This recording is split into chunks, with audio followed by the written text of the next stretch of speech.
Welcome to the Critical D's anime retrospective for spring 2016. Because I can't keep seasons straight. Next season will be our 4th anniversary? 5th, right? No, wasn't it 2011? 2012. Sword Art Online? 2012. Oh, okay. 2012. 4th. Hey, yo, anniversary. next, man. So where's that? Where's that at? Oh boy, well we'll get to that soon. But no, I guess you're right. So this will be our 16th then. Our 16th cast. Sure. Perspective? I've been Minus very disappointed in anime so far this year. Overall, I think the best show prior to this season is probably like Rakugo, and everything else is 8s and 7s. So. This season was definitely very disappointing. It could have been the best. But every show that could have been really good was not that great. Yeah. I still think last year was like the worst year of anime I've ever seen. Oh man. I can't even remember what came out last year. Last year was dominated by literally Prison School, Soma, Monogatari, and like which Monogatari again? Was it second? No. It was the most recent one. It was Owari. Oh, it was Owari. That was pretty good. Fucking One Punch Man. So we had 3 shows. The whole year. Wasn't I'm gonna go look at what my article Wasn't said. Death Parade winner of last year? Death Parade. That was winter. No, that was 2014. No, I guarantee you. I'm gonna double check right now. Are you sure? Was it? Positive it was winter. Death Parade is pretty good regardless. Death Parade. No, you're right, because that was the same season that the JoJo's Egypt arc started. Yep, Death Parade, winter 2015, right here. They can find what day it aired. I can tell you, January 10th, 2015. Okay, so either way, I mean there were a few definitely heavy hitters last year, but nothing close to Since I've started watching anime, every year has brought a lot of golden stuff for me in some regard. And last year, was literally 3 shows, the entire year. Let me see. I wouldn't say. Well, yeah. And even though this year's been pretty weak so far, I feel like it's already matched last year in the top. Oh no! In the top end. No. Disagree. Because here's the thing: Grimgar is still a better show than anything that aired last year. Okay. Welcome to Kabaneri was better than Soma. Everything but Soma in Prison School. And Monogatari? You're saying Kabaneri is better show than Monogatari? I think it's... Then Owari, yes. Owari is still one of the better shows. Owari, as much as I love Monogatari, Owari was not their strong point. No, but even a weak Monogatari is still better than 95% of anime. I disagree. No, Koutetsujou Kabaneri, though. Although, Kabaneri was... I'll get to that show later. That show was some next level shit. Anywho. Risaya fucking was fantastic. It's not a year-defining show to me, though. Yeah. Let's see. That's like Risaya. Parasite finished. Well, that was 2014. Okay, you count that. Okay, Gangsta, Gangsta's JoJo's Prison School, Your Lie in April. That's the thing is, a year should have a certain boundary of good anime that should exist. And I thought, we've had those kind of good shows. Like we had Your Lie in April, we had Gangsta, shows that we believe should. Well, no, Soma is a heavy hitter. Yeah, okay. I'm talking about like the baseline good shows that every year should have. The starters. The good shows that we want to see at the very least have these good shows, okay. And then you do have your Prison Schools, your Soma. So something that's like so you have heavy hitters that are worthy of like a 9 or a 10. And then you have the good shows that are going to at least get a 7 or an 8. Yeah. And then anything else that's going to get a 6 or less kind of doesn't really matter because they kind of suck. We're coming back to the point that we evaluate anime in different ways. Right. Seasons in different ways, I mean. So, anywho, last season, okay, let's focus on this last season. It was disappointing. I don't think any of us would disagree on that. Yes. There was a good 5 shows that I was very excited for. That could have been 10s. That I was really into and a few of those shows just fucking were not. There's I think this last season I gave out no 10s. I gave you 1. I gave out no 10s, 1 9, yep, and the rest were 8 or less. I've given 2 actually 9s. No, 2 9s. I've given 2 9s all year so far. Yeah, Ascos actually got a 9. Yeah, same thing. I gave that one a 9, and I gave Kabaneri a 9. For me, I've given an 8, like really high 8. person. No, that one was a 9. To me, top shows of the year so far are Rakugo and Class. And that's weak to me. And then you watch so many, you're like, oh, right, this is what fucking, like, top of the food chain anime is. Well, yeah, so, I've already So you haven't seen that, man. You've seen that shit in what? Fucking, like, 6 months. And I've browsed through, like, what we have announced for the rest of the year, and I'm going to tell you right now, it might get a little bit better, but, like... Is One Punch this year? Even Attack on Titan's next year. Yeah, Titan's next year. I don't know. Titan's next year. You know One Punch second season is coming next year. Oh, is it? Hero Academia Season 2 is coming next year. So, like, because I've already seen all the to be announced for next year, like, all the really hype, super hype, like, heavy-hitting stuff is going to be next year. We only have... We have, like, this current season, and then we have fall, and this current season's already started, and This current season is probably already better than all of last year. Well, it has Soma. Fuck that. No. But anyways. One season had Gangsta, fucking Prison School, Shumnetta all in the fucking same season. I think the season's better. Fuck that. So okay, far. Whatever. But. Sure. But. We are digressing. So, we're going to start with the only spillover show from... What was it? Winter? Into this. And that's Assassination Classroom Season 2. I think this is the best show season. Whew. Okay. That's of last season, but this season. Yes. Okay.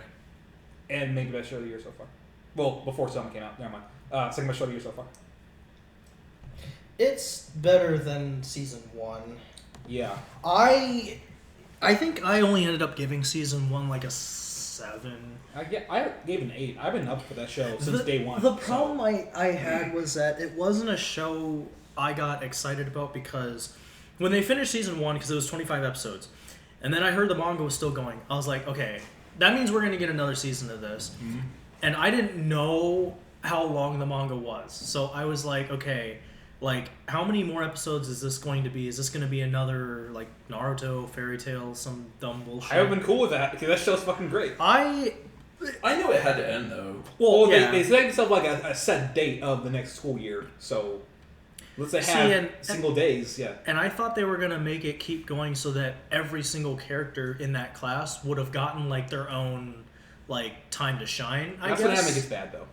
Yeah, and I'm kind of glad they didn't do it. Yeah. Like, that's kind of why I ended up giving Season 2 a 9, because it didn't overstay its welcome. I just wanted them to end it and give the conclusion so I could see what happens. That's all I wanted. When he was doing, like, the roll call, like, I was in it, but I was also part of it, like, who's that?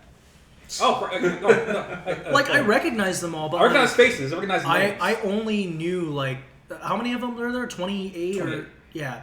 Out of that 28, I only actually remembered, like, 5 of them. I remembered, like, about 10 of them.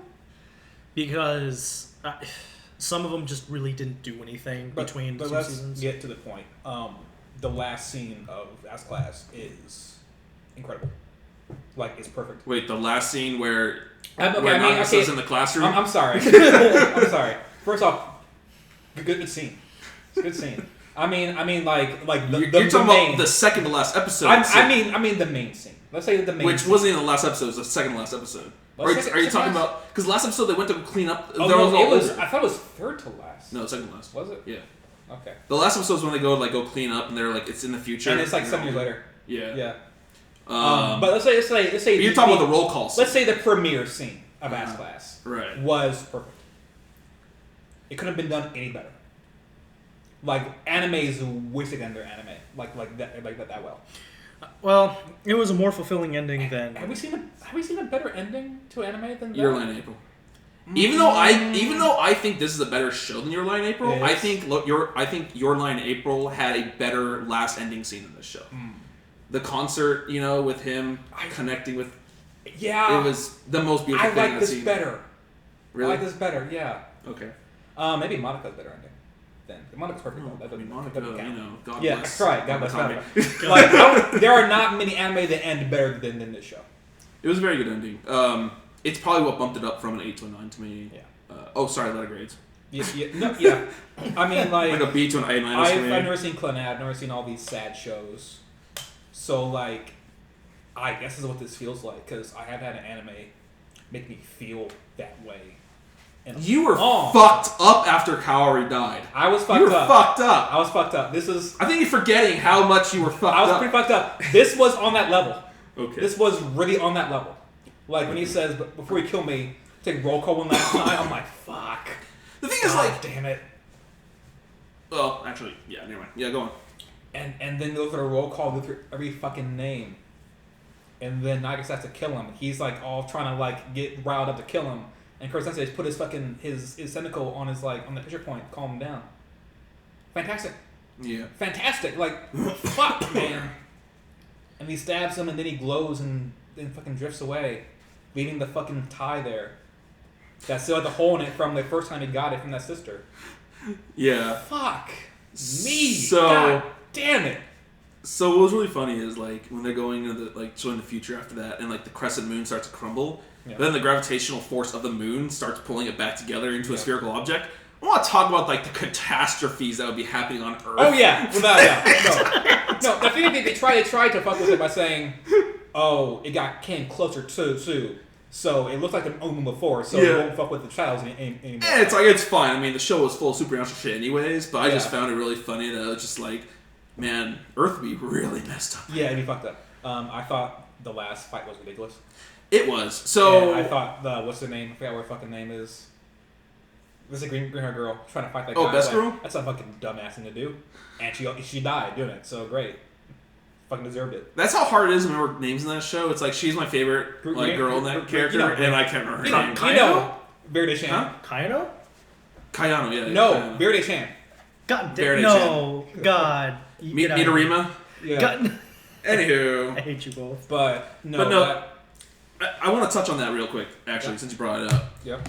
The thing is like, this show is so good at developing characters, Koro Sensei, their bonds for each other, all that shit. Yeah. But there are a few points in the show where I feel like they tripped over what they're trying to accomplish. In the first season, it was when they first introduced Squidhead guy, who eventually joined the class.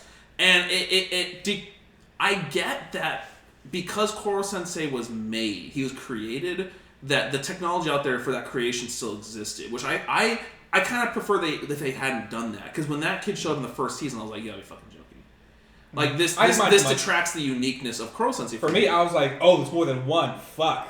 I didn't like that because I wanted Koro Sensei to be the very unique monster that he was. Like, he's one of a kind, and he's here for a reason.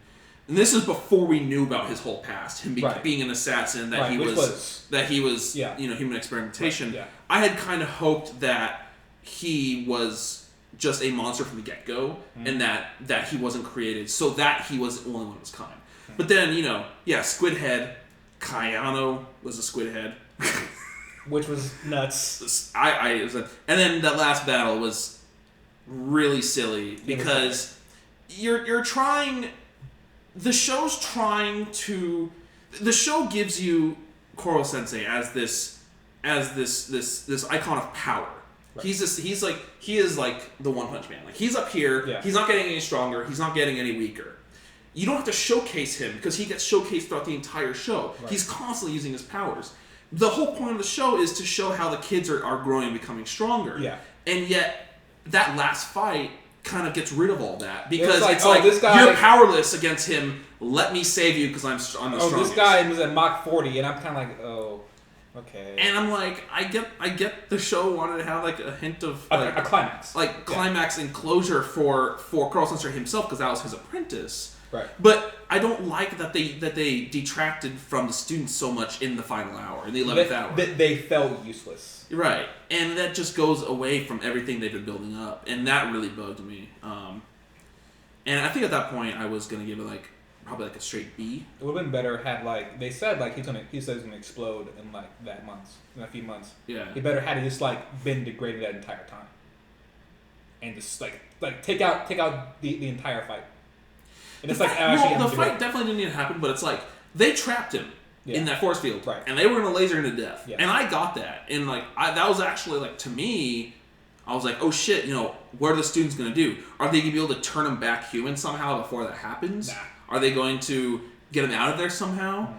I thought maybe in the end it would just been futile and he just gets zapped, but then that battle happened. And the only good thing to come out of that battle was the fact that Kyoushitsu got messed up, and that we got to see Koro Sensei essentially... She got killed. He Yes. brought her back to life. Yes. And Koro Sensei essentially, the one last thing, more or less... Something I kind of thought that was one ending that would be possible with the end of the show is sacrifice himself for one of... Oh, I thought I was going to save his entire students, but it was just one student. And then he was weakened enough so that they could kill him. That was kind of... I thought it was fun. Either way. No, the fact is they pulled out the ending scene so well that I was like, all right. You can have that silly fight that made no sense. He wrote a manual about stitching the students back together. Yes. Which is great. But yeah, like... Koro Sensei and the students, like just characterizations and the way they develop them so well, is something that can't be overlooked. So I did give it an A-. That's what good anime does. It makes you care. And we all cared. Right. And it's hard to do with anime. Because these did not care. And also his backstory I thought was interesting. Like him being a master assassin and killing all the people and then getting turned by his apprentice over to like this lab to create like the super monster. And how he grew to know that girl's sister felt very natural. Yeah. And it all felt very good. So I was very impressed by how they did that. Any thoughts, Matt? I turn the screensaver off. I just liked that I got the kind of closure in an anime that I normally don't get. Exactly. Because with a lot of these like one shots where like they're 12 episodes or and they don't really have a lot to work with. Mm-hmm. It's like when you only have 12 episodes and you want to try to get everything in it, you have to sacrifice something. You either sacrifice like explaining why things in the plot like are what they are, or you sacrifice not developing your characters, or you sacrifice an ending and end up rushing it. Well, I mean, to be fair, this had 50 episodes to do that. Right. And I think that's one thing, and you're right, is like, think about how many anime we watch and like that could be so much better because they get the full treatment and closure to it. Some anime are lazy, that they'll have plot for 2 episodes, then a bunch of bullshit. Then it's like, oh, right, plot, and they try to wrap it up at the end. Right. Well, some anime are bad. Yeah. So but I'm saying there are good anime out there that deserve more. I'm just saying Madoka did an incredible story in 12 episodes. Madoka pulled it through somehow, yeah. It's not impossible. And another movie. It's not impossible. But they can do it. It's just hard. That's all right. It's hard. But anyways, it's probably... I mean, this was probably like the one show in the last like year, I think, to actually like give me the best sense of closure, so that way I can feel satisfied when I'm done watching it, instead of like some like I want more. Like prison school, I want fucking more. Yeah, right. You'll get more. But the thing is that the manga for that is still going. Yeah, so. you'll get more. But Assassination Classrooms was still going too when they finished season 1, right? Yeah, but the manga stopped though. They actually they followed it. I think is exactly how the manga went. Quick digression. Bleach manga's ending. Yes. Go on. Thank God. But yeah, so the manga did end though. So like they had all of the material that they needed to work with. Right. So in a sense that's fine and all. And I think maybe one of the other reasons these other animes have such rushed and like shitty endings is because either the studio doesn't have the budget to do another season to cover the rest of the original source material, or the original source material isn't enough to warrant another season, so they have to kind of do something about that. I wonder what show... Did Lair Shade just get like all that money from like Danganronpa season 1 or something in order to make 2 seasons of fucking Ass Class? Well, what year was Ass Class season 1? 2014, right? 2014? Because it wasn't... No, last year. 2015. Was it last year? I'm double check. It came out the same season as Death Parade. So it was last year. Winter. Yeah. Okay. So yeah. Anywho, at the end of the day, A- for me. I'm gonna round up giving A+. The highest of scores. Yeah, I think the best show of the season. The best show. Like, I mean, I know it's easy to get wrapped up in endings, but I think that show Raw was just fucking strong. I mean, and the ending just I think helped it over the edge. I think this season is like about an A, and I think the whole show, if I include like all 50 episodes, is for me the whole show is an A. A-, I think, for the entire 50 episodes. But this season is an A+ to me. It was definitely better than the first, but yeah. Yeah, it was. All right. Next up, Mike. 12 Sai, Chicchana, na Mune no Tokimeki. 4 years later, still going strong. Get better. So I was looking forward to the show because I thought to myself, hey, I need a good romance show. And there's never really been a good romance done from like a middle schooler. And I was like, well, this might go well. Wandering Sun, kind of, sort of. Never saw that. It's progressive. It's about a kid who likes dressing as a girl, but he's not gay. He's like dressing as a girl. All right. And they handle it in a very mature way. I was looking forward to seeing what the show could offer. Yeah. And then we quickly diverged. By episode 3, it's like, oh, this show's gonna be this from now on. Okay, that's fine, I guess. Turned out I don't like watching I think middle it's school better or elementary school I romance. think it's It was better- elementary school, right? Yes. Yeah, I don't like watching elementary school romance. I think it's a better romance than fucking My Love Story. Sound like My Love I Story. don't even think that's true at all. Wait, Ore Monogatari? Yeah, I think this show's better than that. I didn't watch either one of them, so I'm like, eh. I liked Armogatari a lot. I don't like Monogatari a lot. 12 Sai It's about these 12-year-old people. They're in middle school. And Elementary school, sorry. Yeah, and they learn what love is, and they have crushes. And at one point it's like, remember the guy and the girl, the girl and Takeo. I keep thinking his name again, Takeo. They were on like the school roof, just hanging out, and they saw one of their teachers in the window downstairs. She was like, "Oh, hey, what's up, teacher?" And she's like actually kissing some guy, and they're like, "Oh, we should kiss," and then they kiss. And they get that was pretty early on. I was surprised. That's like episode 2. I was surprised that the elementary school kids kissed by like episode 2, and so I think that kind of touches on one of like my biggest unrealistic issues about the show is those guys. No, sorry. Yeah. So the fucking Peanuts gallery guys. Well, like the sidekicks. They're the most accurate. Those girls. are actual 12-year-old yes, kids. They are. When you have fucking Takeo, who's like fucking suave millionaire, 19-year-old playboy, it's a girl's body, yeah. and I'm like, that's not a 12-year-old kid. Of course, this girl likes him. He's like fucking like a supermodel or something. And like Hayama, the guy that Aoi liked, like he was a little better at least because he had a sense of like shame and being a kid. Yeah. But he himself was a little unrealistic, but I could pass him off a little bit.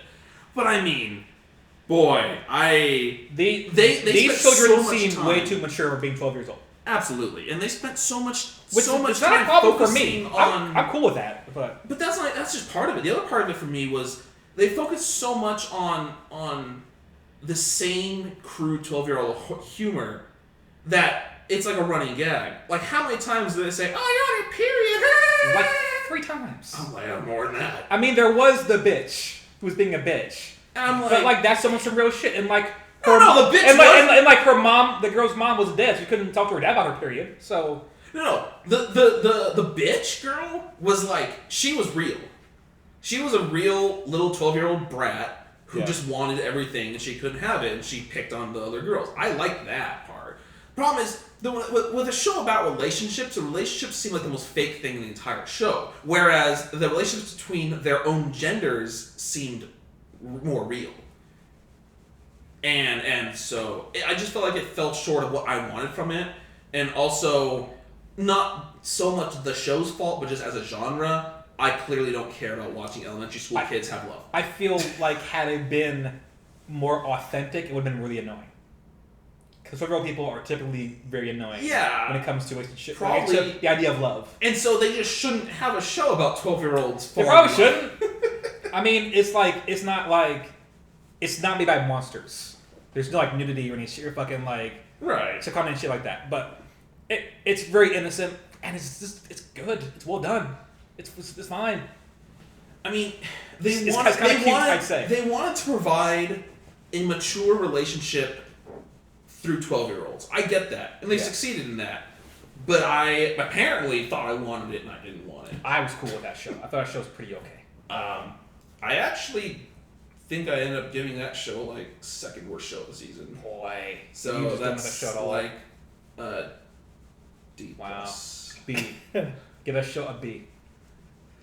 Let's move on. Actually, not yet, but almost. Let's move on. Mike, are you feeling a little unhappy? Yeah, but I got to start. The show just got worse somehow. I got to just went down like a weird, just slope since it started. Because that's the same fucking show it's been the past 3 years. So yes, answer yes. So anyway.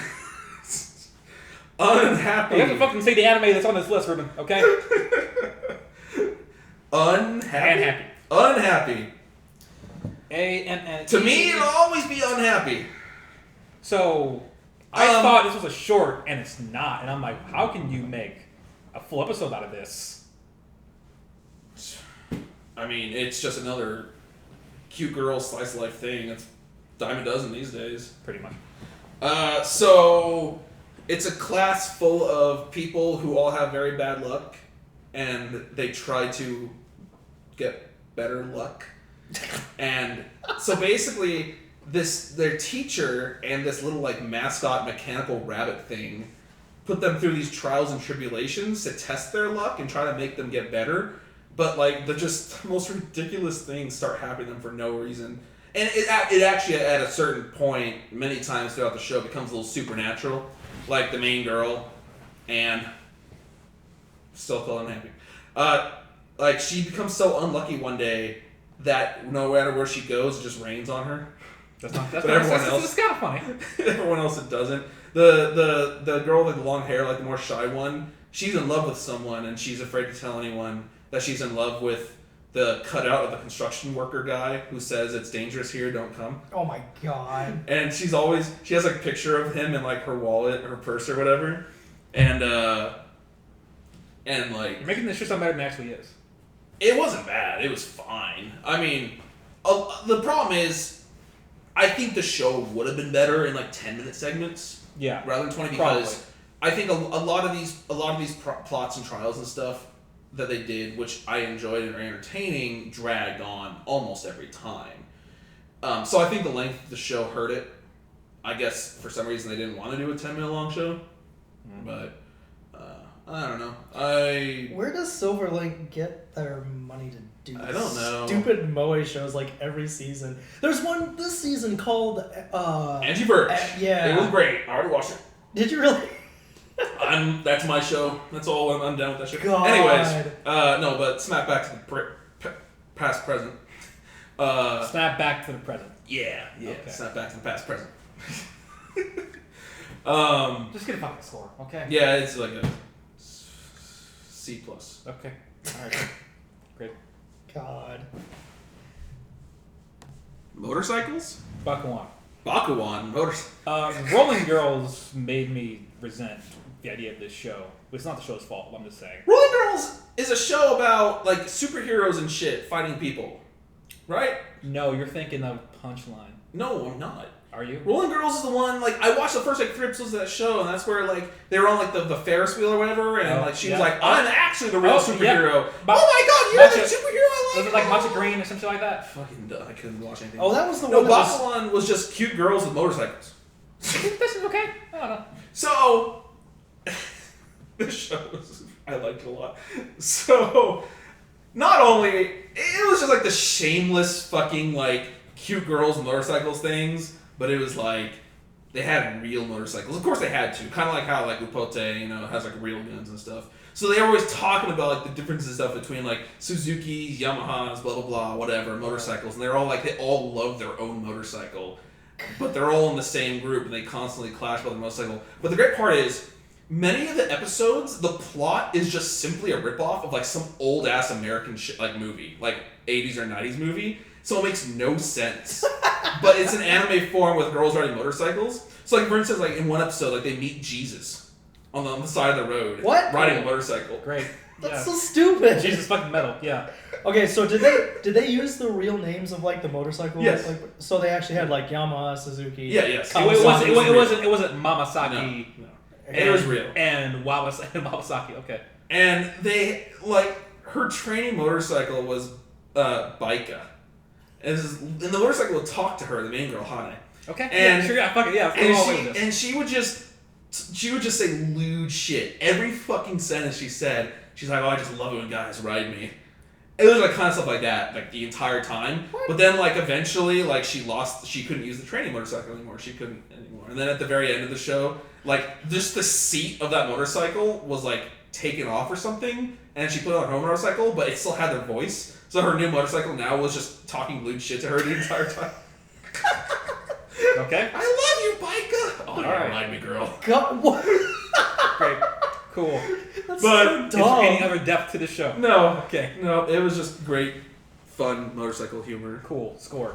It was better than Happy. I'll give it a straight B. All right. Oh God, so terrible. So if you're at McDonald's, Mike, Battle Spirits Double Drive came out. Still going, in fact. Then you got Beyblade Burst, is still going. Then you got the Big Order.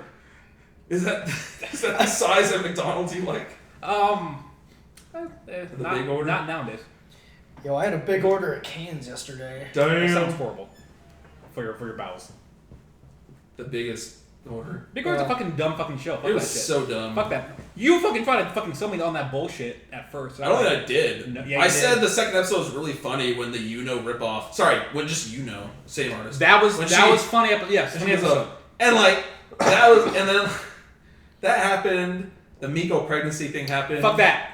And it was like, this is really funny. No, it's fucking not. Stupid, but funny. So, And I don't think I ever tried to sell it. I was like, it's fine. And then it got worse. he said that shit was pretty funny. I didn't like. I don't know what. I thought it was funny at first. Well, It got stupid, but it was still like entertaining pretty much all the way through. The guy made a wish that fucked up everything. What was it called? The Great Destruction or something like that? Yeah. except it wasn't actually his. Well, I don't want to get into the plot of the show because it would take too long and it's not important enough. It doesn't actually make any sense. It's stupid. Whose wish was it? It wasn't his. It was his sister. It was his sister's. Okay. Basically, But it's so dumb. I'm sure it is. No, I'm sure it is. They don't. Everyone's memories were rewritten. God, we're getting too deep into this. Okay. People have these things called orders, which allow them to like use some kind of power, Use A power. and they would yell order and then the power. What? And his order was domination, so anything within his realm of influence he could control. Right. Except what he couldn't. Including things like gravity and like objects flying in the air and like other stupid So then there shit. So was- the Yuno Yeah, the chick, Yuno chick. wanted to kill him because her parents died in the Great Destruction. Fair. So she wanted to kill him. Fair. Because she's like, Yes. But she couldn't because she was in his domination range. But But she she had- had to obey him, but she still hated him. But she had the power to like regenerate. Regenerate, yeah. So she kept dying one episode. Episode 2, it was like he tried to like run him into traps and she kept dying in the traps. Yeah. And the thing is when she regenerates, she like glows purple. So you see them like on like this like this bar they're walking past, and she falls and you see purple in the bottom. That's what was really funny. But she falls down like a hole with like spikes in the bottom. You Yeah. see a purple glow come out, which is always funny. But that was the best part of the It was, show. no, that was the sad thing. It Yeah. was the highlight of the show. Episode 2. I'm like, oh, because like that set the tone for the show. I'm like, this is the kind of show that's gonna be. This is gonna be good. This is gonna be a good show. If that's how the show's gonna be, and then it wasn't. Then there was It like, was like Well, it tried. really bad plot. Well, it tried to take itself seriously in the second No, half, and it then it made no sense, and their execution was there was poor. this organization that was going to blackmail him to be the king, like standing king, so they could take over the Japan, yeah. and they each have their own orders. And it wasn't clear what the orders really did because they just kind of blended together after a while. You ever get far enough to see what the white guy, white hair, the main leader guy? I probably didn't. I probably just didn't care. He was like, he could literally just like say, like it was basically like Phoenix Wright. He was like, objection, that was wrong, it was a lie. Okay, it didn't happen. He had objection. And then there was this one It's shrine maiden Oh yeah. who said he was scared for your hand to touch her bow because he said she'll touch the bow, she'll get pregnant. And he's like, there's no way. Right? And no way. And then one time she like was gonna fall, and he grabbed her bow, and then the bow came off, and she immediately got pregnant and started crying. She went straight into the I'm in labor She phase. she went straight to 6 months, Yes. 7 months, yeah. it was dumb. That moment is when I turned on that show so hard, because I'm like, what is I was even? just laughing. I was and not face laughing palming at all. so I was hard. like, I'm like, oh no. What Oh god. is this show trying to do? And like so. And then she magically became unpregnant at some point. Oh, she delivered that thing. When? It happened. I didn't notice. It happened. Okay. Yeah, they were in like an infirmary like right after, and he's like, "Well, I don't have time to take care of this. Bye." Was it a baby or was it like a spirit injury? Oh no, it was straight. It was a child. They didn't show the child, but they showed her like getting ready to deliver it. Great. But no, so here's the stupid. Well, one of the many stupid things is like, she just goes like ravenous, like that's just like lust for him. I'm gonna fuck him. And later in the show, you didn't get to this part, I'm pretty sure, but like, she literally has them like pinned down and strips them both, and like just like, let's do it. And I'm pretty sure the Blu-rays of that show is gonna have penis. Did at some point like a lot of his boobs sister and try to some fuck penis. him? Yeah. What? She did. The sister. Oh. It was boy. like a specific shower scene. That was weird. I couldn't tell if it was a flashback or in current time that they were like, let's have sex. You're mine. Let's just not get the story. And it was thank God it was only 10 episodes. But it's so the reason why I gave this a lower score than what I was normally going to, only because that I know that this was by the same creator as Future Diary, which was a great show. Yeah. Boy, and it's like he fell off, didn't he? And it's like, fucking really? Like now this is what we get after that big success? Like it's like as good as that show was, how bad as this show is. This show's a D+. And that's probably kind of generous, actually. Yeah. You a straight C. Okay. Because I did laugh at it. Matt. So. It's like a D. Great. Did you say Goreito does it? Yes. Alright, well, even though I said that, we're not doing JoJo's yet because we're not at the Jo's. Bishoujo, Senshi, Sailor Moon, Crystal, Deathbusters, and more Sailor Moon. Gross. I heard it got better, so that doesn't matter at this point. The one thing that did get better was that the transformations were not CG. Thank Christ. Too late. I'll probably watch it some point. Too much too late. Boku no Hero Academia. This was to me, the best growth in any show this season. My expectations for it were medium. It started out pretty low and ended up, I think, the second best show this season. Okay. I just eventually I just thought it was very good eventually. It had a very slow start. I was really annoyed with the main guy. And it seemed really wonky. But eventually everything tied together, and it was just a show I look forward to so much. I fell off it once it got into school. I'm like, this is all pretty, I don't know, I can get invested in it. Where'd you get to? I think, what episode was it that he threw the ball? They were doing like those tests. Oh, the test. So did you see the mock battle, the 2v2 mock battles in the building? I don't remember. So You would've probably been not. so So no. I think you stopped right before that. You stopped pretty much right before that show got good. Well, okay. Oh well. But yes, he threw the ball. He didn't. I think he was Generating the power to his fingertip. Yeah, and so he only. I mean, the idea of him using his power to not kill himself is interesting. Right. Yeah, I mean, he trains his body for a few months or something to inherit The power of All Might. Because he didn't have a quirk when he was born, right? Right. But he found out he needed All Might, but All Might inherited from somebody else. All Might's power is so basically what the idea of the power is that the power All Might had is to transfer power. That's his quirk. The quirk himself is not actually power. The power is something that's been trained up through generations and generations and generations. That strength, that power, that's all just been trained up as a power. But the quirk itself is actually being able to give it to someone else. So every generation, that power becomes stronger. So by the time now it's All Might, it's just so strong. So he's passing on this humongous. Yeah, which is kind of why I'm anxious to see what happens like later. I don't want to get into reading like another manga because I'm already reading like 3. And I mean, basically, it's going to pan out to be that. This. I just call him Midorima. Everyone with green hair to me is Midorima. He's eventually going to become stronger than All Might because every generation gets stronger. Yeah. I think he's gonna eventually be like the main hero of the series. That's he's the main character, so you know. Yeah. And he's Probably. gonna wipe the floor with like everybody. But I mean, yeah, after the school test, they do a mock battle where they pair into twos and they do like a terrorist counter-terrorist scenario in pairs, and basically him and Gravity Girl pair up, and they go up against the guy who's really angry at him all the time. Yeah, with exploding fire hands. guy. And like that gets out of hand because he just gets really pissed and like wants to actually fuck up Midorima. Again, that's not really his name. That's just my name. I saw a lot And about then- Frog. And then the frog girl is becomes a little more important later.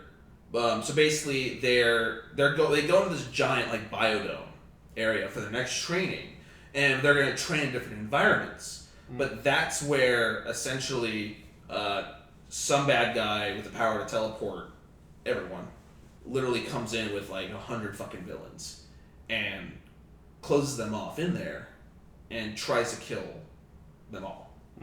And that lasted pretty much for like 4 or 5 episodes, and that was just so good the whole way. Yeah, through. that was pretty good. Yeah, I can't. The guy with the shadowy dumb shit around him, the dimensional whatever that I forget what they call it. And then the one hero that has the black hole was able to like 13. It was like sucking it in Because Apollo 13. so they could. There's no black hole in Apollo 13. But he wore a spacesuit. Okay, So alright, he was fine, 13. okay. Apollo 13. It looked like an astronaut, yeah. But yeah, that was when the show got pretty good. But yeah, like they underestimate all the kids because they're like, well, there's fucking kids. But then like the kids end up messing up most of them, so they bring out kind of like the heavy hitters, and they're like, it's really good, really good, really Show good. still going? No, but the second season's coming in like a few seasons. I think. Yeah, it'll be sometime next year. But yeah, shonen stuff. I like shonen. It's a good shonen. Okay. It definitely. I can see where Mark says that now. I didn't believe him at first because that show started off pretty bad. Yeah. I was like, I don't know if I want to watch this anymore. Well, but I if stuck with it. if you really think about the formula, though, a lot of shonen shows. Yeah, actually but the start- problem is that like the wonkiness and like the obnoxiousness of the main guy just didn't help that at all. Well- like even in Bleach, because I was saying earlier, like Ichigo wasn't like a little brat at first. But Naruto is. The main character of Well, Haikyuu. how did Naruto? Anyways, The main character of Haikyuu is. Doesn't matter now. Not the money though.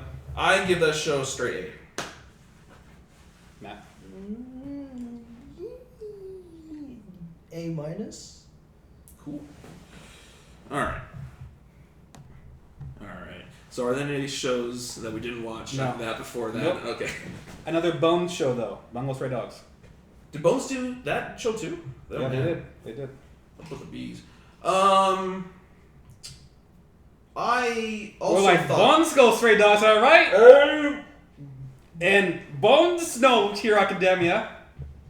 Yeah. Anyway, so. This show's okay. I don't know. This show had growth too. It's I actually fine. almost dropped this show. Yeah, same. But it was okay. Not as much growth as Boku Hero, but I did enjoy it. The episode that turned it for me was Rampo's episode, where he solves the mystery and it was like the police the whole time. The police Oh, where he just like. I think it was episode 5 or 6. I thought it was in a way also kind of dumb because he's just like He's super smart. he goes like, by the way guys, I know how it happened, and we're just like, Yeah. I'm like, what? And then you He's come, probably my favorite character in that show. Well, Well, and then he's you- the best character in that show. Yeah. and you come to find out it's not really a power, it's a he's super smart. yeah.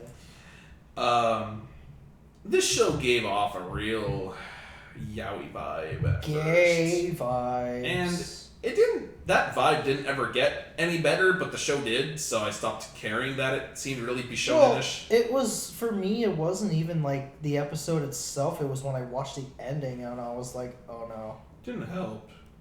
But it was fine despite that, though. And this is gonna get another season that's gonna start up in fall. So yeah, this dude is he's like from an orphanage, I guess, and then he like runs away because they treat him like crap. No, he kicked out. Did he get kicked out? Yeah. Yeah, that's right. He He's got like, kicked this out. tiger keeps chasing me. It's gonna kill me. And then, And then oh lo and wait, behold. I actually am the And tiger. I'm like, oh god. Oh He has no. the eye. This is gonna be a So- rough fucking show. Animated well though. It is animated pretty well. Yeah, he comes across this dude trying to kill himself, floating down a river, which I thought was It's a little fun. ridiculous. I thought it was funny. I like it was that. ridiculous. Yeah. But He's I better. can't stand Dazai. Dazai's like problem. I like Dazai. I like him a can't. lot. I like Dazai a lot. he's such a Wants to commit suicide. So he's fucking funny. Double about it. suicide, romantic double suicide. he's such a lame character, but yeah, so he gets they recruit him into this agency, armed detective agency, and they take on these odd jobs. They all have like these abilities. It feels like a better Hamatora. Some parts the same thing. Yeah. A detective agency. They have abilities. Take on the case. Is that really what Hamatora is? Yes, that's the entire show. Okay, well then yes, this is a better Hamatora. Yeah. I liked the powers that they used and that they weren't like they had some restrictions to them. That fight on the boat was really good. So, real quick, the main bad guy, well not the main bad guy, but I guess like the main bad guy for until they put him in the hospital, the guy with the giant demon hand, the guy that fought on the boat. The Akatsuki dude? Yeah, was his name Akatsuki? It was Akatsuki something. So, I don't know who besides me would know this because I'm hyper weeb, but his power is called Rashomon. And Rashomon... Kudakenai. Yeah. Ataku... Akutagawa. Voiced by Kensho Ono. That's the same voice actor as Kuroko, by the way. Yep. So Rashomon is the name of an old like black and white Japanese movie. I actually have it called Rashomon, and it was the very first of its kind, and set the precedent for what's called the Rashomon effect, which is that type of movie or story writing where you have a plot with multiple characters and point of views, and how that plot differs by each person's point of view. Huh. So I think there was a movie that came out in the last like 7 or 8 years. It was like that, where like the story followed many people, but each of them saw what was happening in a different way because it was perceived from their point of view. So everyone's story was actually different for the exact same thing that happened. Huh. So that's called the Rashomon effect, based on that old black and white Japanese movie called Rashomon. And so when he fucking said that, he's like Rashomon. I'm like, is this gonna have anything to do with the Rashomon effect? I don't know if okay, but I just thought it was kind of fun that the names off that. Do you guys want to know why this show is so be shown? The guy who directed this also directed Ouran High School Club and Star Driver. Oh, Oh, there we go, Galactic Pretty Boy. there you go. It still wasn't that bad though. Like, Well, the fact is, yeah, I mean, It's fine. the show never really tried to be shonen, even though they looked it. They never tried. That's why I said I got vibes for it, but it never actually acted. It had a sense of depth that you didn't expect. From I still, well, and I still think it's Fujoshi bait, It is. but it was fine regardless. It was fine. But because there's other ones that there's the ones that are like obvious, and that also try too hard, like Free. But then like there's ones where like you know it's Fujoshi bait, and then they like throw like stupid things in there just because they know maybe this might sell. Okay. Yeah. Okay. I enjoyed Kunakita beating the shit out of Danzai over and over again. It was never not fun. My favorite character was one that didn't get a lot of screen time, but it's the doctor that can only like restore you if you're she close had a to good episode, and then she didn't really show up much. Yeah. By fucking you, that's why she restores you? No, She can only she can only restore you if you are close to the closer you are to death. So she'll like you have to be pretty much guaranteed you're gonna die, and then she can. Yeah, that's why like for like minor injuries, that's why she tells you like, you know, you're probably just better off like just recovering on your own, like, you know, for something like that. Right. But if you like lose like an arm or something, it's like she'll take you into the room, but then like she'll like do all these like other things to you to like get you to where like you're probably gonna die. Yeah. And then she restores you. Which I thought was a really cool power. Nothing like that's been done before. Yeah, I thought it was hilarious because the guy that was in there, you hear like yelling and shit, and then like the new guy, whatever his name is, I forgot his name. Tiger Boy. Yeah, he's like, wait, what's she doing? Yeah, and then the whole cell phone demon slicer chick was pretty cool arc. I like that. And then Yeah, no, the show really picked up the plot, picked up the pace. It got very interesting, starting with Rambo's episode, I believe. B plus. Yep. C plus. I give it B plus. It's a good show. All right. Card Fight Vanguard, G-Strike, Gate Hen. Matt, you found that? Nope.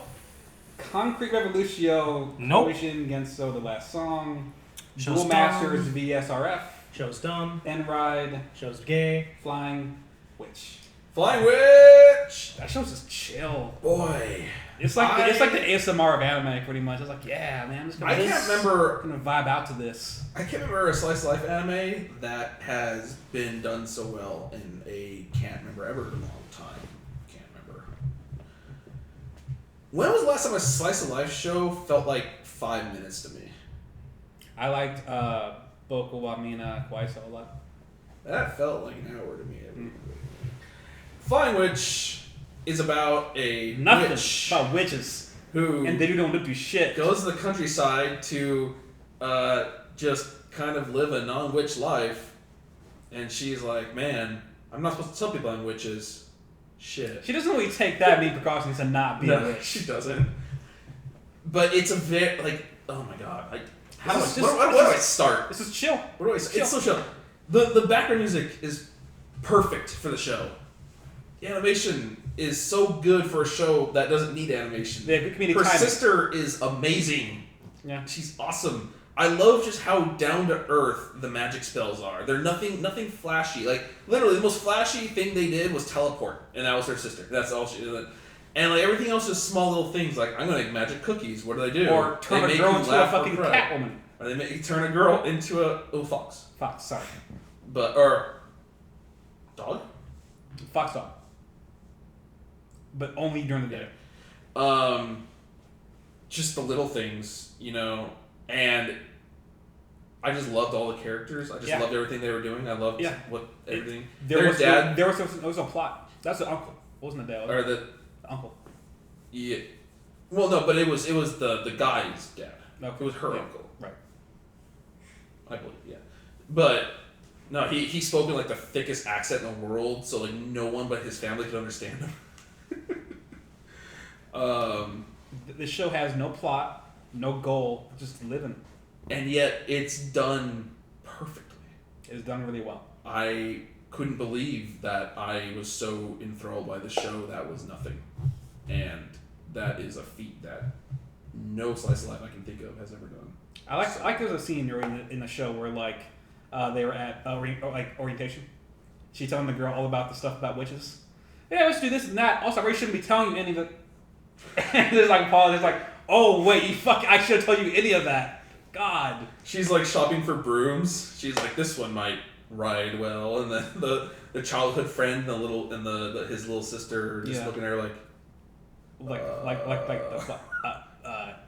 you've seen it was good comedic timing with the comedy. I really liked how in the one episode her sister's in like Tibet or something, and she rents the boat, and it's daytime over there, but she teleports because she wants a picture taken. So she teleports to go get Makoto, but Makoto's asleep in Japan. So she takes Makoto, teleports back to the boat, and she's like, wake up, takes her picture, teleports her back to bed, teleports back to the boat, and she's like, look at these pictures I got. She's like, oh wow, that's so nice. She's like, yeah, you were there.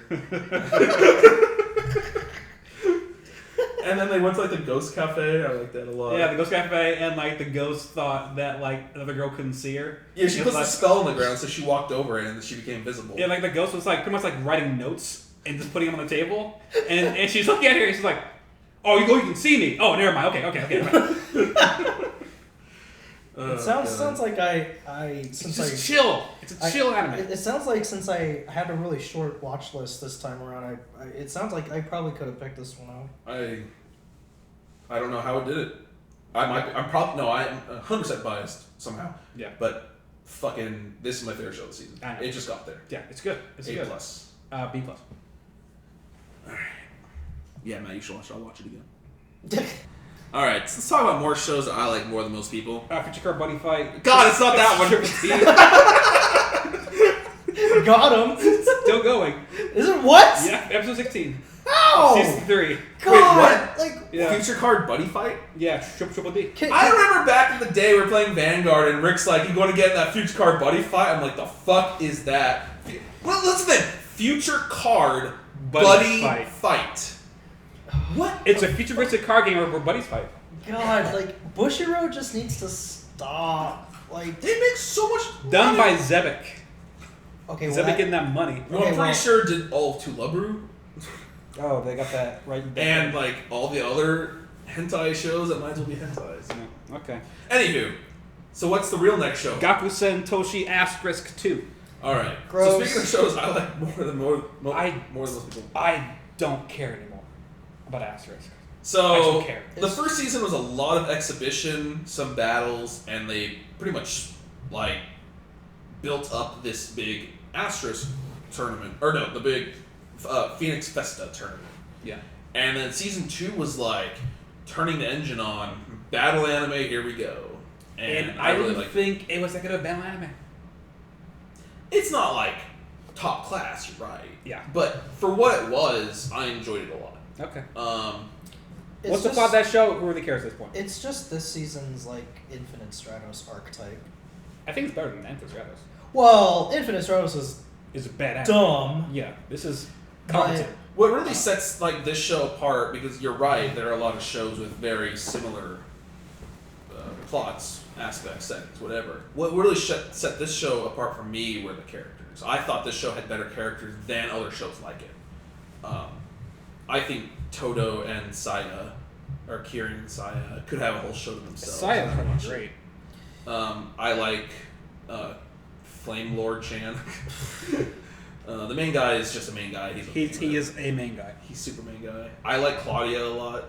She's so fantastic. so like I love all the characters. so this was you'd say like so it's better than Rocket Aikishi. It's Oh, absolutely. better than what was the other dumb like stupid magic show you watched? Oh, there's a lot of them. World Break? 35th Platoon.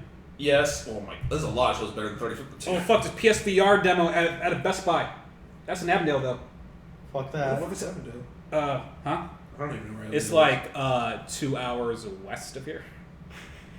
is. But no. Geez. We need to go to Best Buy, you guys. No, we don't. Unlimited Fafnir. Yeah. 35th Platoon. World Break. Boy. Well, Absolute Duo. Gee, let's think of more. Oh, what's the one I watched like 2 seasons ago?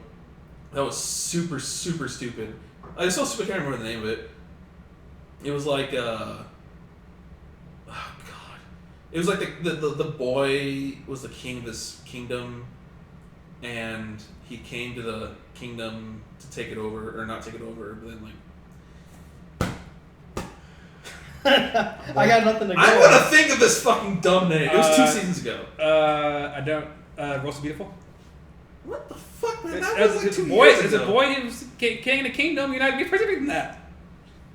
The kingdom was destroyed. No, it was Was it Saijaku Muhan? yes, Bahamut. Yeah. God, that show is- the invincible or unbeatable Bahamut Chronicles. Did you watch? Okay, so Asterisk was better than that. Oh, God, not even. Was it better It was than? better than 100. Okay, we're gonna talk about 100. It's better than fuck a little better than 100. Oh, well, 100's bad.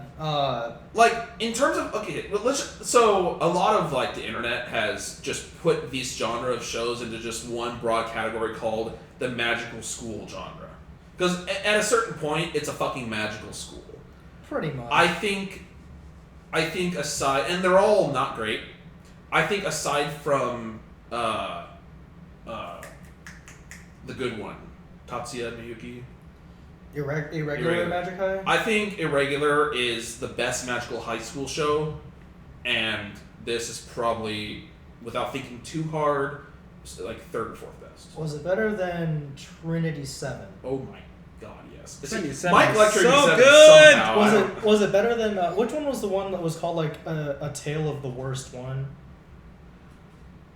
Fuck, that was another Right? See, like, and you're making my case for me. There's so many of these. Like, and the thing is, I don't watch these shows because they're so bad. And like, I get there's like, I guess some kind of like a art to it, like to where you can have something be good like in its own subgenre, but I don't enjoy these types of shows just because of how objectively dumb they are. The thing is like, this genre likes to focus so much on the harem aspect. So at this point, it's almost become magical high school genre is a harem genre, like a subgenre of harem. So you've got harem shows, and then you've got the subgenre of the magical high schools. Because Irregular was probably one of the the best because it didn't devolve so much into a harem. It was just his step cousin, sister, cousin, twice removed, the whatever wanting to bone him, the whatever relation they had, and so that's really the downfall of these shows. Asterisk kind of goes a little bit on the haremish thing, but whatever, it's still better. You're basically saying Asterisk is fine because all the other shows that do this are not that good. Yeah. Okay.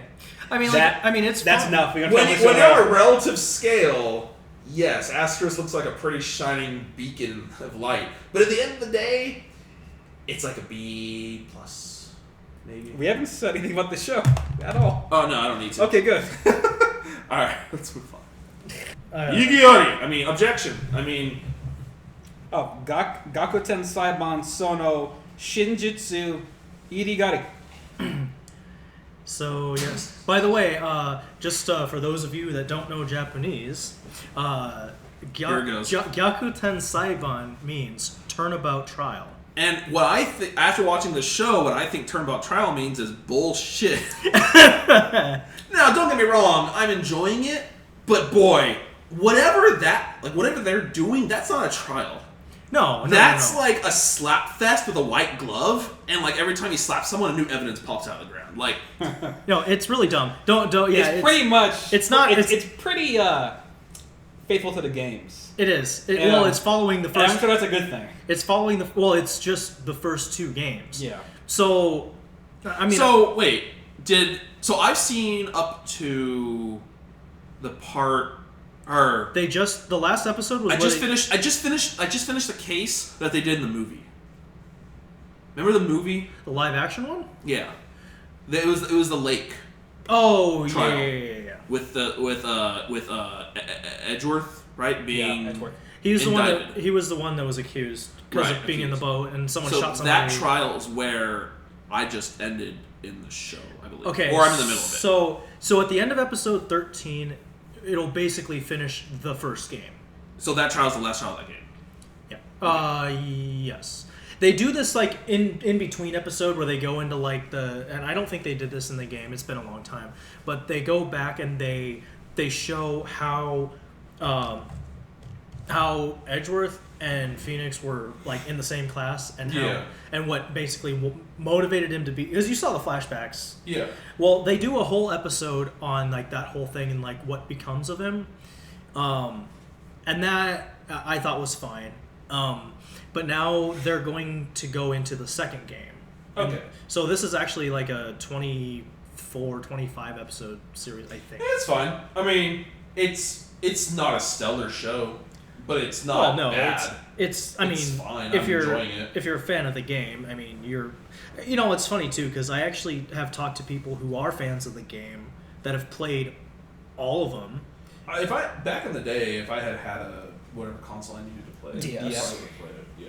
But like, it's funny though because like some of these people I talk to that are fans of the game that have played them all are actually not watching the show. I've been saying for years that FIFA would be a better anime than game, and it just turns out I don't care anymore. That ship is sailed for me.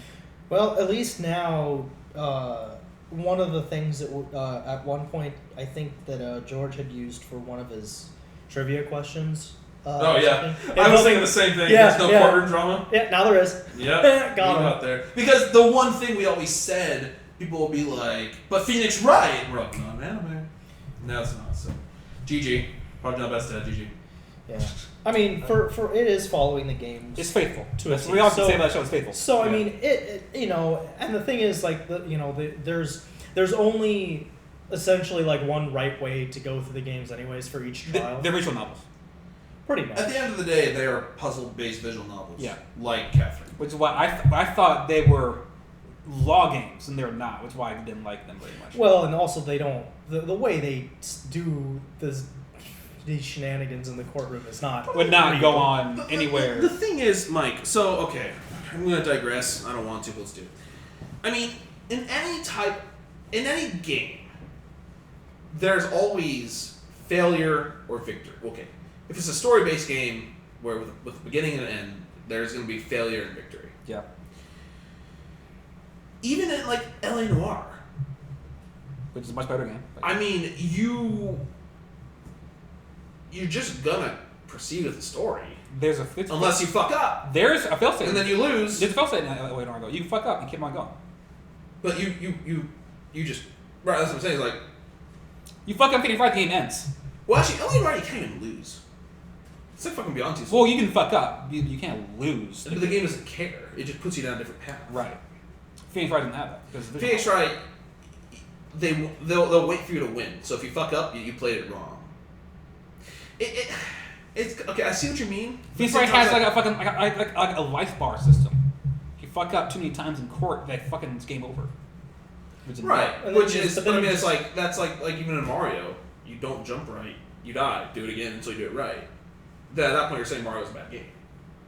I think Mario has checkpoints though. I think Phoenix Wright has checkpoints that are that good. If I recall correctly, it's been a while. case by case. Well, It's been a while. I don't know about that. But either every way- game has the victory way of doing it or the not victory way of doing it. And yes, But also- some games do but, have the yeah. splitting story path like LA Noire. But there's sometimes where like how you collect evidence, you don't go to certain environments in certain order, or things won't trigger. I know this for a fact.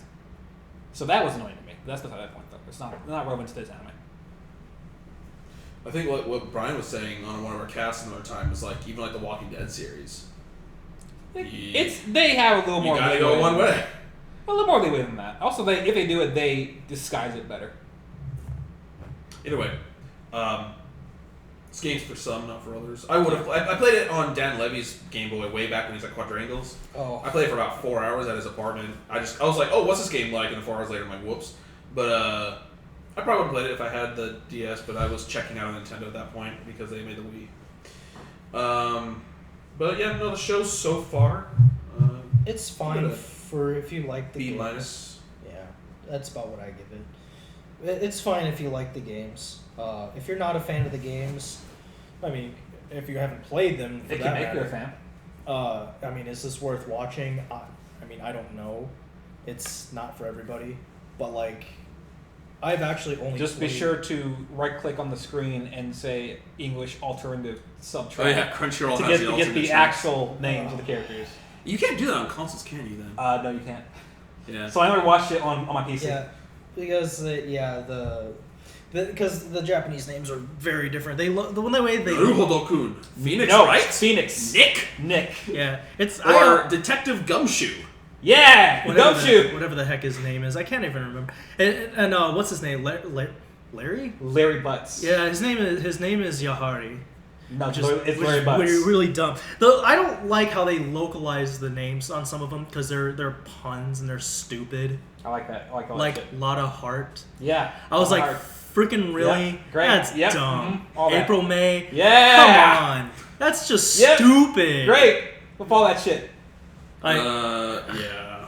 Let's move on. But what was I gonna say? Shit. Whatever. I don't know. Yeah, I mean, at the end of the day, though, it is a mystery detective style show. So if you like a detective mystery show and you've not played mysteries, games, too. you might like it. Good mysteries. So yeah.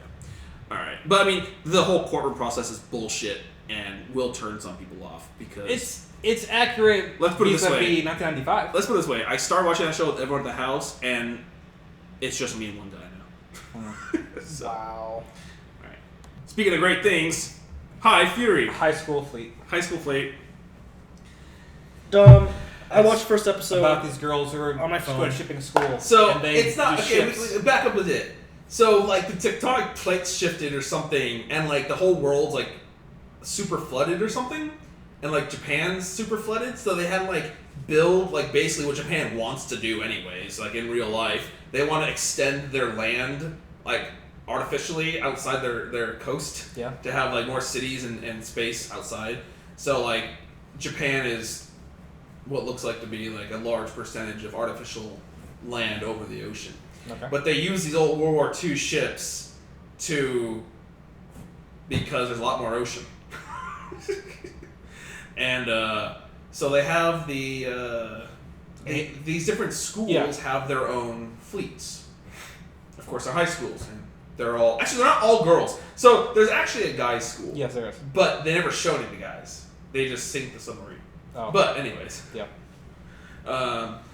So basically the show starts with like all the girls and they get all assigned to their ships, and the main girl and the other main girl get assigned to like the special ed ship. the short ship. The short ship. And there's like the uppity, main chick. She's like the captain. She's like, yeah, I'm fucking captain of you guys are gonna be the best with the best ship in the world. Yeah. And then like the dark haired, long haired girl, like the serious one, she's like, I'm better than this. Why did I get assigned to these dumbasses? Fuck you all. God, why is there a fucking cat on the ship? Fuck everything. God damn it. God, I'm gonna kill myself. And so basically, you're like, oh, this is gonna be just some like lighthearted show about just girls and ships and like a just la da doo da, just high school girls on ships. They get fucking attacked. And then they're on this training thing and they go to the rendezvous point and they're like, oh shit, we're late because we're bad at what we do. And so they get to this rendezvous point late. But what happens is they get there and one of the teacher's ships starts firing on them. They're like live ammo. The fuck? It's just warning shots, right? Like, she's just pissed that we're late, right? Yeah, clearly. Like, let's just keep going. And then she's like, okay, that was a little close. Stop, please. We're sorry we're late. She's not responding. Should we shoot back? No, don't shoot at the teacher. But that one basically hit us. Fire the cannons! So they pretty much end up like incapacitating the teacher's ship. Yeah. They're like, fuck, and they're like. So they think we mutinied? Yeah. So now the entire like fleet or whatever thinks that they mutinied, and they're like, oh shit. So now a bunch of high school girls on the run, and they're running away and like shit and trying to like keep stuff straight. So basically, that's kind of where the plot goes. This conspiracy. They think, oh god, like so there's a conspiracy happening. They think that they're trying to sink us to cover up something. Blah blah blah, whatever.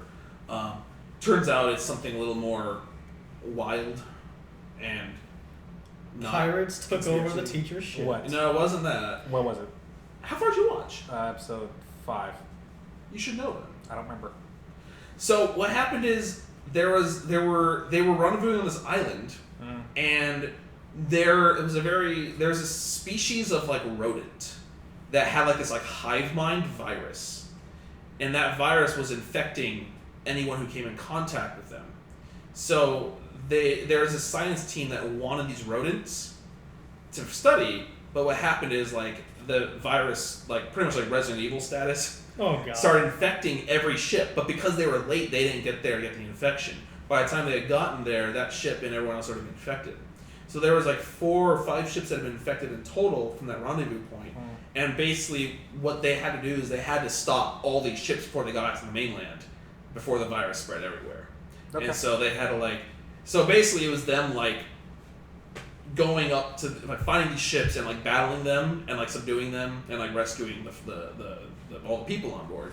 And it was great because like there was this one chick with like a naginata who just like boarded the ship and she just fucking whacked the shit out of everyone. It was like have you ever seen the old Flash thing called Fight? Probably. Way back in the day. She like all these girls were like running at her, she's like and this other girl had like BB guns. She was like fucking like gunner, PSO2, everything. Oh my god. And fucking like Resident of Fate. Just Resident of Fate shit.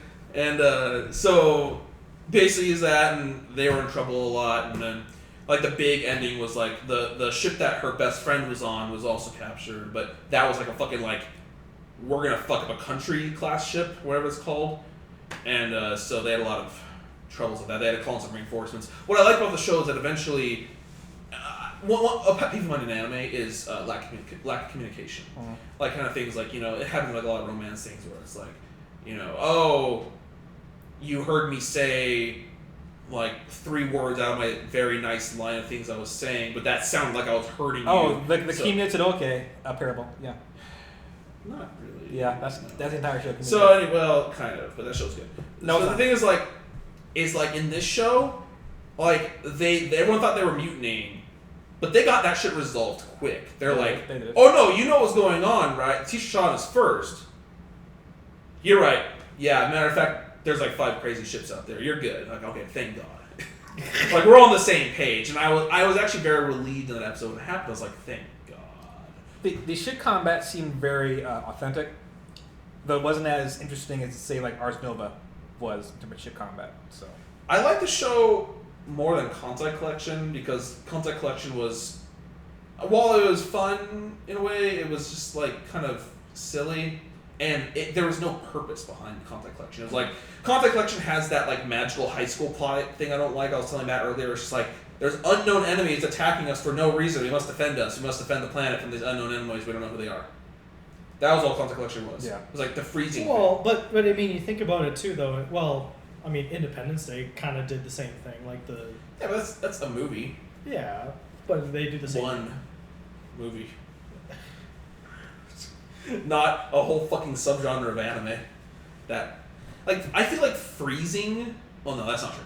Freezing was not the OG unknown enemy XCOM, but it was like, I think, one of the best because it didn't focus so much on those enemies. And that's what I liked about it. A lot of these shows focus too much on the enemies. if you can just been school and only in school, it'd be a really, really good show. Yeah. Because that's when it was a good show. I've ever seen fine. I didn't care for it though. I didn't care for any characters at all. I loved this show a lot. I like that they actually try to put this like dark plot into it, and at times it was pretty gritty. But at the same time, they knew how to keep it like lighthearted. Well, I like the characters. There's this one German chick who came on board, and her and like the navigation chick would like just keep like doing like little duo comedy thing where they would act out like samurai lines from like old samurai movies. I really like that. I actually came on. She's like, "You fuckers are all bullshit. What the fuck? Yeah. What the fuck is this?"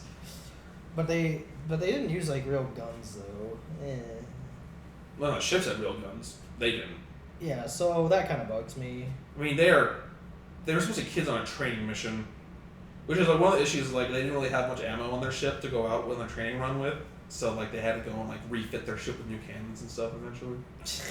But What'd you give it? anyways, I actually just probably give this a straight up B+. Okay. Yeah, Matt, you should finish it. All right, so what comes after 99? 100. I made a promise to Moses that we'd do a shout out for him. Moses said this was the worst show he's seen in the last 5 years. In the last 5 years? It's 2016, That's so what we're he said. talking 2011. I don't know if he just said that like out of the back of his My mind. Sister's Still Unusual is a worse show than 100. Mm-mm. Yes, it is. Mm-mm. Yes, it is. No, it wasn't. Because Sisters Unusual made me laugh from time to time, and what was the show? I actually remember what happened in that show. Here's the thing, 100. Matt, what was the show with like the guy who went and fought the devil and brought the girl back in the suitcase? They went to this school. Fuck, this was like 2012. Fuck me. What? He got the. He brought a girl back in a suitcase. Yeah, he did. What the? I'm gonna go find Is that it. Astronaut's toy? I'm gonna go find. No, I started. What? No, I'm gonna go find it. It's probably something I didn't watch because Yeah, it sounds. Oh, you stupid. watched it. I didn't watch it. I'm gonna go find it. This is why we have this. This is, of course, another magical school. Actually, well, not even. They got in these, like, magical semi-mechas. Which looked really stupid. They look really dumb. And, Oh, I'm gonna say that sister works in this show. Here we go. no. God. Not even close. That was so worse. And, here's the problem. I couldn't remember this show because I gave Oh, so little Matt. fucks. Hagura, you should know it's Seneca.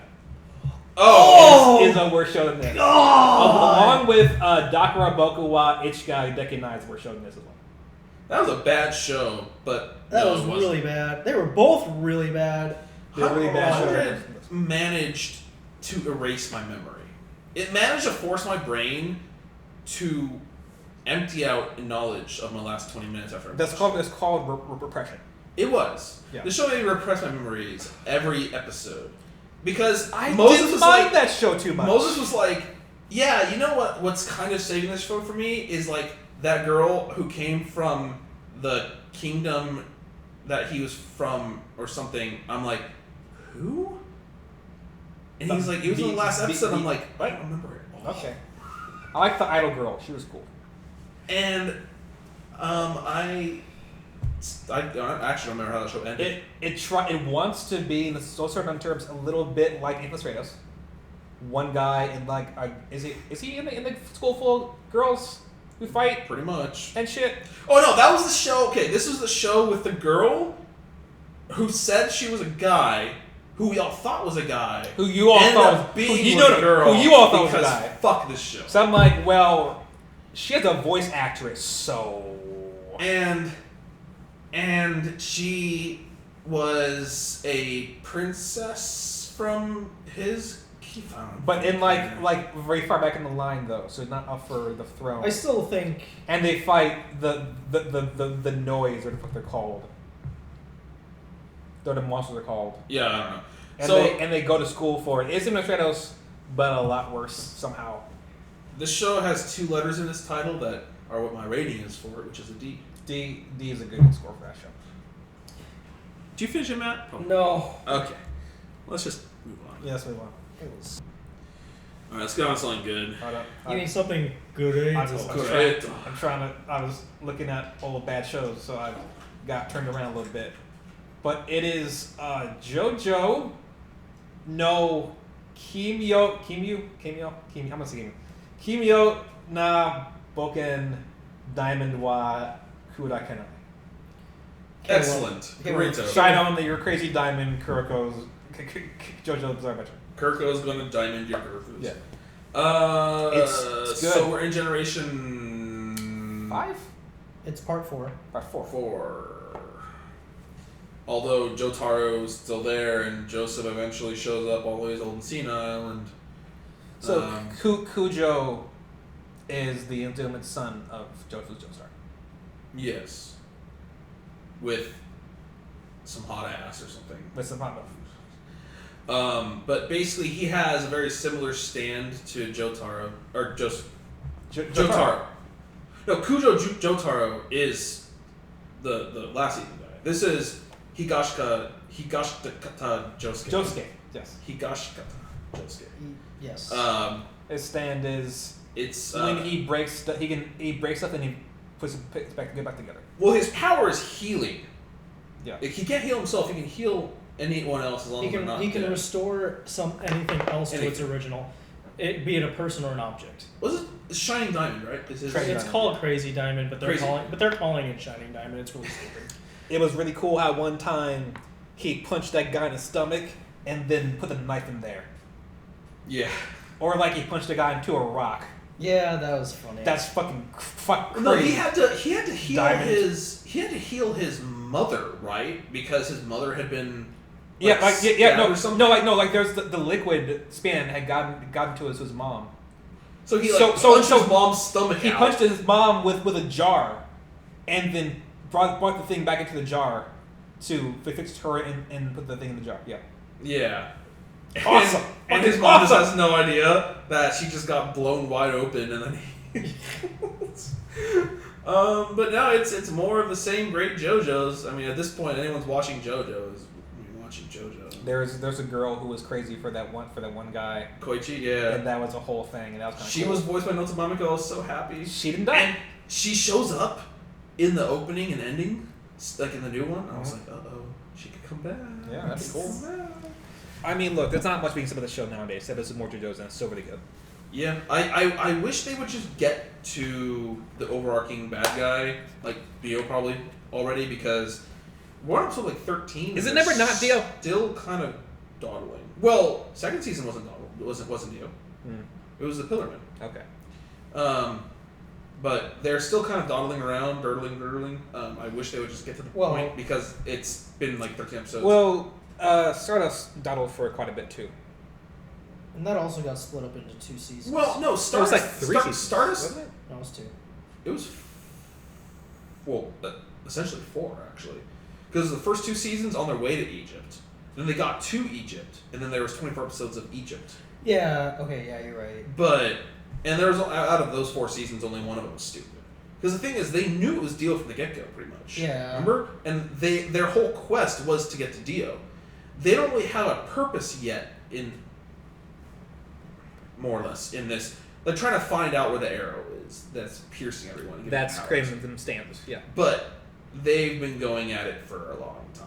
And the time they get to the point. That I will say was really funny when Jotaro, right? Jotaro went to Josuke's place to go find him and met his mom. And the mom thought that he was Joseph. Yeah. She's grabbing. He's like ski, which is really funny. By the way, Almost like they're just like going whole hog, pretty much just drawing fucking his hair into his hat, like they're all the same thing. Yeah. I like this just going whole hog that shit. By the way, you'll notice too. Well, more so Ruben than you, Mike, but you'll also notice like when you hear them say the names of their stands, like you'll know what it is. But then hot chili pepper. Yeah, but then like when they subtitle it, it's gonna be something else.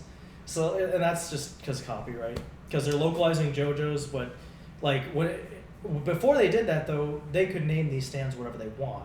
Right. And Well, like, it was Japan. and I think it's part 7 or 8. I can't remember. There's a stand called Green Day. So I don't know what they're gonna call, or like Steely Dan. They call it Dan of Steel, which I thought was clever. But Right. the one guy though, the chef, like that's Pearl Jam. Yeah.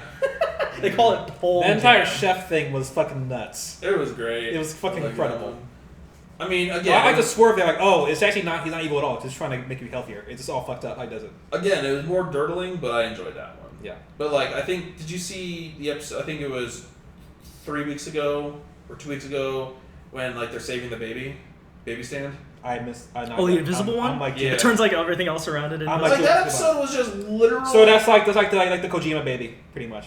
Yeah, yeah. Like that episode was just showcasing like Jotaro or Josuke and Joseph getting like understanding each other kind of, and it was just like I didn't need 20 minutes of that. So I hope the show gets on its merry way very soon here. I get A-. I think A- is definitely. Yep. Sounds about right. It was a show that had the potential to be the best show of the season. It could have been. What show is that, Matt? You're talking about? What? Joker game? Oh, Joker game. Wait, no, Mike has to say it. Nah. Joker game? You're not gonna say Joker No. game? And it's not in Japanese. But I said it. Okay, well, either way, this Good. from the Fucking good show. from the outset had the potential to be the best, Yes. and then it kind of didn't do that. But still really great though. It was still fine. I enjoyed the show a lot. This is actually something that's more up my alley. This is the kind of stuff I like. It's fucking cool. But so it's World War II, or 1937. Pre-World War II. Yes. No, wasn't during. During. It took Was place. It No, took wait. place. Well, okay, we Well, don't it's actually 41 to 45. we don't actually know because they did a lot of this jumping Yeah, they around, which is I thought why. it was 41 to 45. So. I'm pretty sure it's pre-World War II. Pretty sure. Because I know that they had made all these references. Okay, well, either way, it's this agency that gets these top level spies. The agency. D agency. To The agency. to infiltrate Duh, and agency. gather information and do all this kind of crap. And each one of these 7 dudes, Probably just say yeah. Well, Seven it's a lot dudes? more than that, I think. But it 9 dudes. quite a few. Anyways, they all come from different backgrounds, different countries, different professions, things that they're good at doing, and they all learn how to be spies. Well, the problem that I had is that they turned this show into what I thought was going to be kind of like them all doing operations together, kind of like Ocean's 11. Mm-hmm. Ended up just being they each get their own episode on a mission that they had done previously and how they came to be part of the agency. I thought that was after they. Yeah, I think that was after. Yeah, I Was think- it after? I think it Because was after they every got sent. situation, they're like, oh god, it was the D agency. Dun-dun-dun. I think it was after they each got sent to the various points Okay, of the world. yeah. Yeah. So they each got their own episode doing their own Which operation. I think is how that shit works. They're not going to work right together. They're like solo. But either way, some of them were Awesome. interesting, and I like how Awesome, they yeah. did it. This is done by Production IG, which is one of the best anime studios, objectively speaking. Yeah. But I don't know if this is how they did it in the original source material. It probably was. But It felt authentic to how spy shit would work, and they really dug deep into how. yeah, what and there the was no shit behind there that there is. was no like supernatural dumb magical bullshit. It was all very realistic. And one of the things I enjoyed that Production IG does, because they have the budget to do it, is you'll notice in a lot of animes you'll see like they'll show you like the background and that there's people and that they're obviously doing things, but a lot of times they're not moving, they're not doing anything.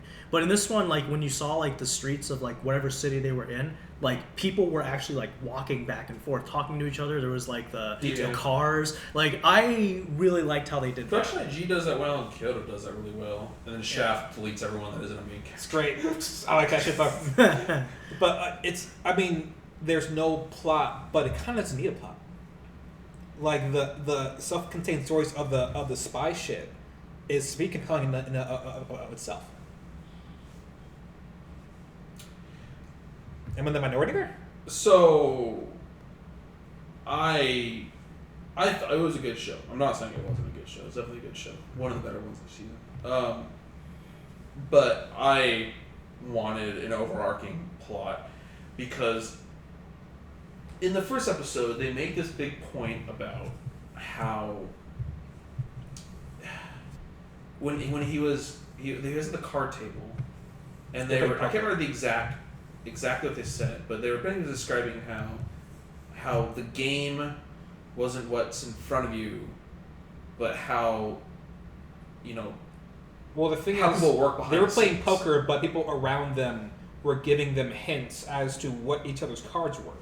Right. They were playing that while the other guy thought he was playing poker. They're basically showing the spy game on a smaller scale. Right. And so that did set the precedent for what each of these self-contained stories were going to do, and they did it very well. But they were kind of treating who the main guy was in that first episode as sort of like an outcast. There was no main guy overall. There was one guy in just in the first episode. Yeah, there was a main guy. They were focusing on one guy, and so I thought he was going to be kind of like the main character getting into this, and how he was going to work his way up to like kind of like top dog spy kind of thing. And how everyone else was kind of like already in it, how he was learning the game. He was like, this is what I'm getting into, how do I do this? Right. Now, I think, here's a problem with the show, not big problem, to some people was much bigger problem, is you couldn't tell who was who in that show. No, you couldn't. So it was a very accurate art style. So continuing from what I'm saying, in the second and third episode, I believe, when they're going to the American guy's house to get to try to find the evidence or whatever. Yeah. That was the main guy. Right. That was that main guy from the first episode. Right. So I thought that this was, and the other spies were in that military police that were masquerading as the real military police. And basically, he was playing the main guy. He was like kind of like trying to like trick him. Yeah. If you remember. And he pretty much was waiting for the main guy to like eventually figure out what the truth was, because he kind of like already knew what it was the whole time. I think you're trying to get the main guy killed. Pretty much saying, okay, pretty much. Let's see if you deserve to be here. Right? Yeah, exactly. Like he was trying to like figure this out, or you're gonna die. I'm not gonna help you. Yeah. Like whatever. And I loved that. I fucking loved a line that. I like in that show. I think I'm paraphrasing. Is that a spy is useless the moment he's suspected. Yeah.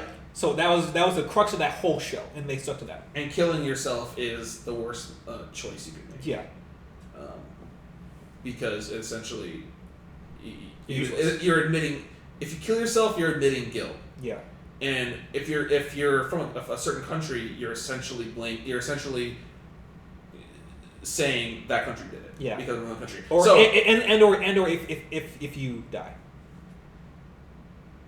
I mean, killing yourself, or if you die. If you die, that's not you killing. Like, you don't want to die clearly, but they were saying killing yourself was the number one. Yeah. Or if you kill, you also. You shouldn't. Well, that was more of a de-agency thing. That wasn't a spy thing. That was like just de-agency's philosophy was don't kill people. Yeah. But no. So, anyways, I absolutely loved the first 3 episodes of that show. I was like, this is gonna be a 10 out of 10. This is gonna be it. Yeah. But then they started an episode and I liked how there was that spy interaction, playing the game of information, playing that survival game kind of thing. And then they detracted from that. Well, the game was still there. The game was just like out in the field in practice. But it was always them against the world at that point. It was no longer spy them, shit. It was no longer them working with each other. The show you want is not this show. And that's probably true. Yeah. I guess I probably read it wrong from the get-go, and that's whatever. It still wasn't the show I wanted it to be. Yeah, it's not the show that you want. Still a solid. I would say. I think it's top 5. It was an A- for me. Yeah, like sure. A-, B+, pretty much. Really good. Yeah, B+. Okay. Great art style too.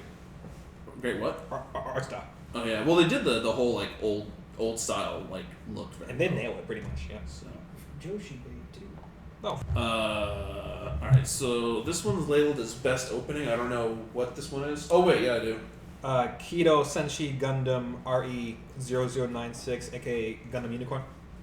Yep. So much like the Ghost in the Shell Arise, how it's 4 or 5 movies or something like that. I can't remember. And then they came out with an actual series that was just that again, but in episodes. Then they added more to it. That's essentially what this is. So if you've already seen the original Gundam Unicorn, the 7 OVA series, this is just that again, just in episodes, but they're adding more to it, and I don't remember every detail of it, so I couldn't. What was the name of the guy with the mask? Like his like Mulaflaga. his code name? Red Comet? No, like it's like Captain something or like let me find it.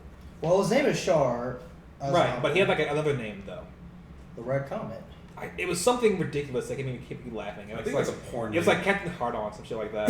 No, it was. So it was Red Comet and Captain Hard-On. No, but it's better. It was Captain. It's like full frontal. Full frontal. I'm like, yeah, yeah, it's full frontal. I got like, I can't take you seriously if your name was full frontal. Yeah, I Captain Hard-On better though. Captain Hard-On.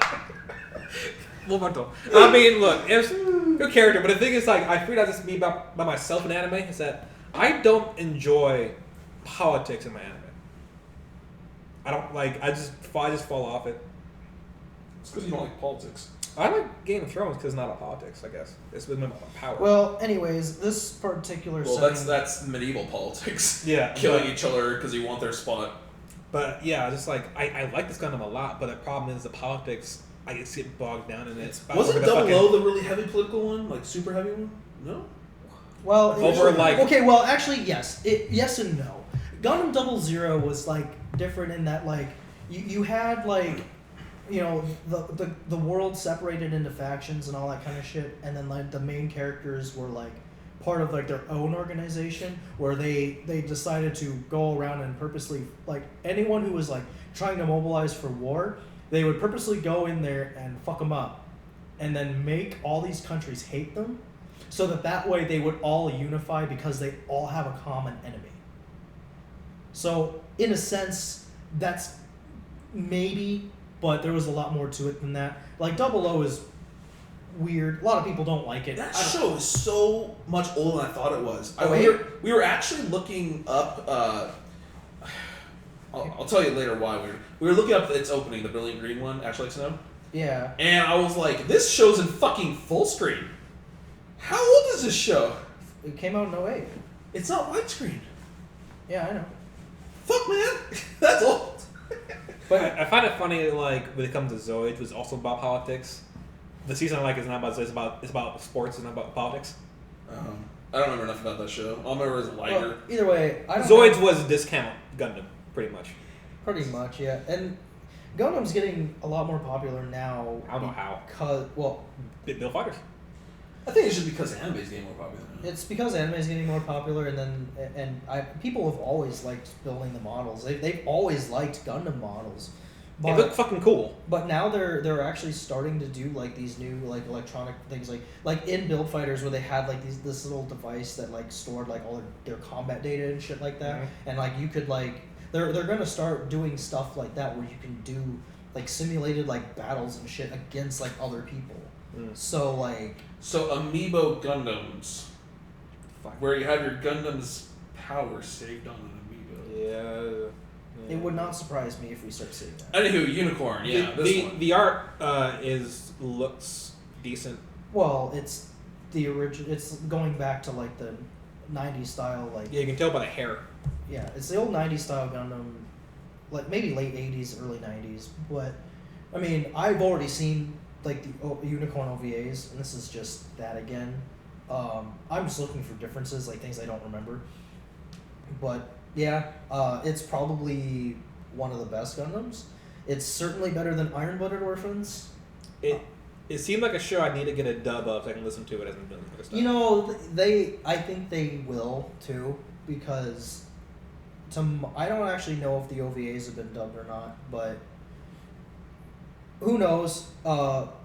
Because Sunrise has the budget to do whatever they want. Yeah, all the Aikatsu money. God damn. Still going to this fucking day. Which made me love Live Money too. Yeah. But yeah, I enjoy Gundam a lot, and this is probably one of the best ones. And if you're a fan of the Universal Century, so like if you watch 0080, like, you know, Stardust Memory, War in the Pocket, Char's Counterattack. War in the Pocket? That's what it's called. War in the Pocket. There's 0083 and, you know, whatever. If you're into the Universal Century where it's the Earth Federation and Zeon, then this is for you. If you like those offshoots where like they're in their own universe, like Seed or 00 or you know, stuff like that, then yeah, you probably need a little bit more knowledge to really understand this. But this, I don't know. I think Universal Century is the best timeline in Gundam. So, is there a Gundam in that show actually called the Gundam Unicorn? I think it's called the Unicorn. It's just called the Unicorn Gundam. Okay, so someone can fly the unicorn into the sky, right? I did not finish, so I can give it a score. But at the very least, though, this goes back. It goes back to everybody has mobile suits, but there is only that one Unicorn Gundam, and then there's like other like slightly higher spec machines, but it's not one of those where everybody and their mom has a Gundam, and it's like they just keep one-upping each other. They don't do that in this one. Captain Full Frontal. It's really funny. That's a great name. It shouldn't be funny. It's a really dumb name. It was hilarious. So yeah. All right, Matt. What do you score? It's still going, right? Yeah. A. Straight A. All right. Straight full frontal A. Up. Okay. We're back. Even though Remember to the listeners, we were never anywhere, but we were somewhere else. Kiznaiver. Kiznaiver. Trigger has lost it. So Trigger has lost it. Trigger doesn't make a good anime anymore. Whereas Boku Hero Academia was the highest increase, this was the most disappointing anime of this season. I'd say Lost Village is more disappointing than this. My expectations on Lost Village episode 1 were not that big. Okay, so this show, my expectations after episode 1 were very high. I thought I was getting the second coming of Kokoro Connect. Would have been cool. We didn't get the second coming of Kokoro Connect, or really anything good at all. Guy can't feel pain. He was part of something back in his childhood. And then there's the thing, the Kiznaiver Project, where they pretty much share their pain, disperse it across multiple people. And that's like they're pretty much like the beta testers for that shit. Yeah. It's an attempt to get people to fully understand each other, and I thought it was a cool concept. All war, yeah. It was a cool concept. Yeah. You know, and I really liked that concept. Except then all they did is they forced upon us this really stupid, angsty teenage drama just for the sake of trying to forward this stupid little plot device. And then in the end, all that drama really didn't do anything, and then it turned into a love triangle. And I was like, are you fucking kidding me? I spent 12 episodes listening to all your dumb bullshit teenage angst, only for this to turn into a love triangle. And then for you guys to just like not be a part of the system in the end anyways, because they just decided after the climax that it's better off if people, this is part of what makes life, because people are different and don't understand each other. And it's like, I get what they were trying to do. I just think they executed it poorly. And I didn't even like most of these characters. Yeah. I actually thought they were all kind of just, I like the idea of emotional pain also being shared, which is a really cool idea. Yeah, like I said, the concept of what they were trying to do was fine, but I just hated how they did it, and I don't understand what everybody sees in this. Like, everywhere I've gone, and like on Facebook, like at anime conventions, like people have been talking about this show, and I don't understand why people like it so much. It's different. But not even really though. Like high school, like teenage, like drama has existed since ever. There's a really good style to this. But it's not good. They don't know that. Which is why we're the only sane fucking people when it comes to anime in the world. Like, oh god, I swear, like Trigger, I think people Trigger's fucking lost it. I think people are kind of trying to bypass ignore the really shitty parts of the show, just knowing that it's Trigger because they're still on that Kill la Kill. They made Kill la Kill. But okay, you made this one. show's not that. You made one really good show. Two, Penny Talking. That was still Gainax though. Wasn't that what Trigger became though? Well, was that team supposedly? It was that team supposedly. Yeah, but even still, it was still under Gainax's name. So like. And whatever, like, I just think at this point Trigger needs to just stop trying to be serious and just make shorts and just make stupid. Luluko was fun. Yeah, they need to. There. They need to just continue to do stuff like that. Just make dumb shit. They can't do serious shit at all. Well, but then there has to be only a certain level of like dumb. At some point, they do too much dumb shit. It all blends together. Ninja Slayer. Ninja Slayer was really bad.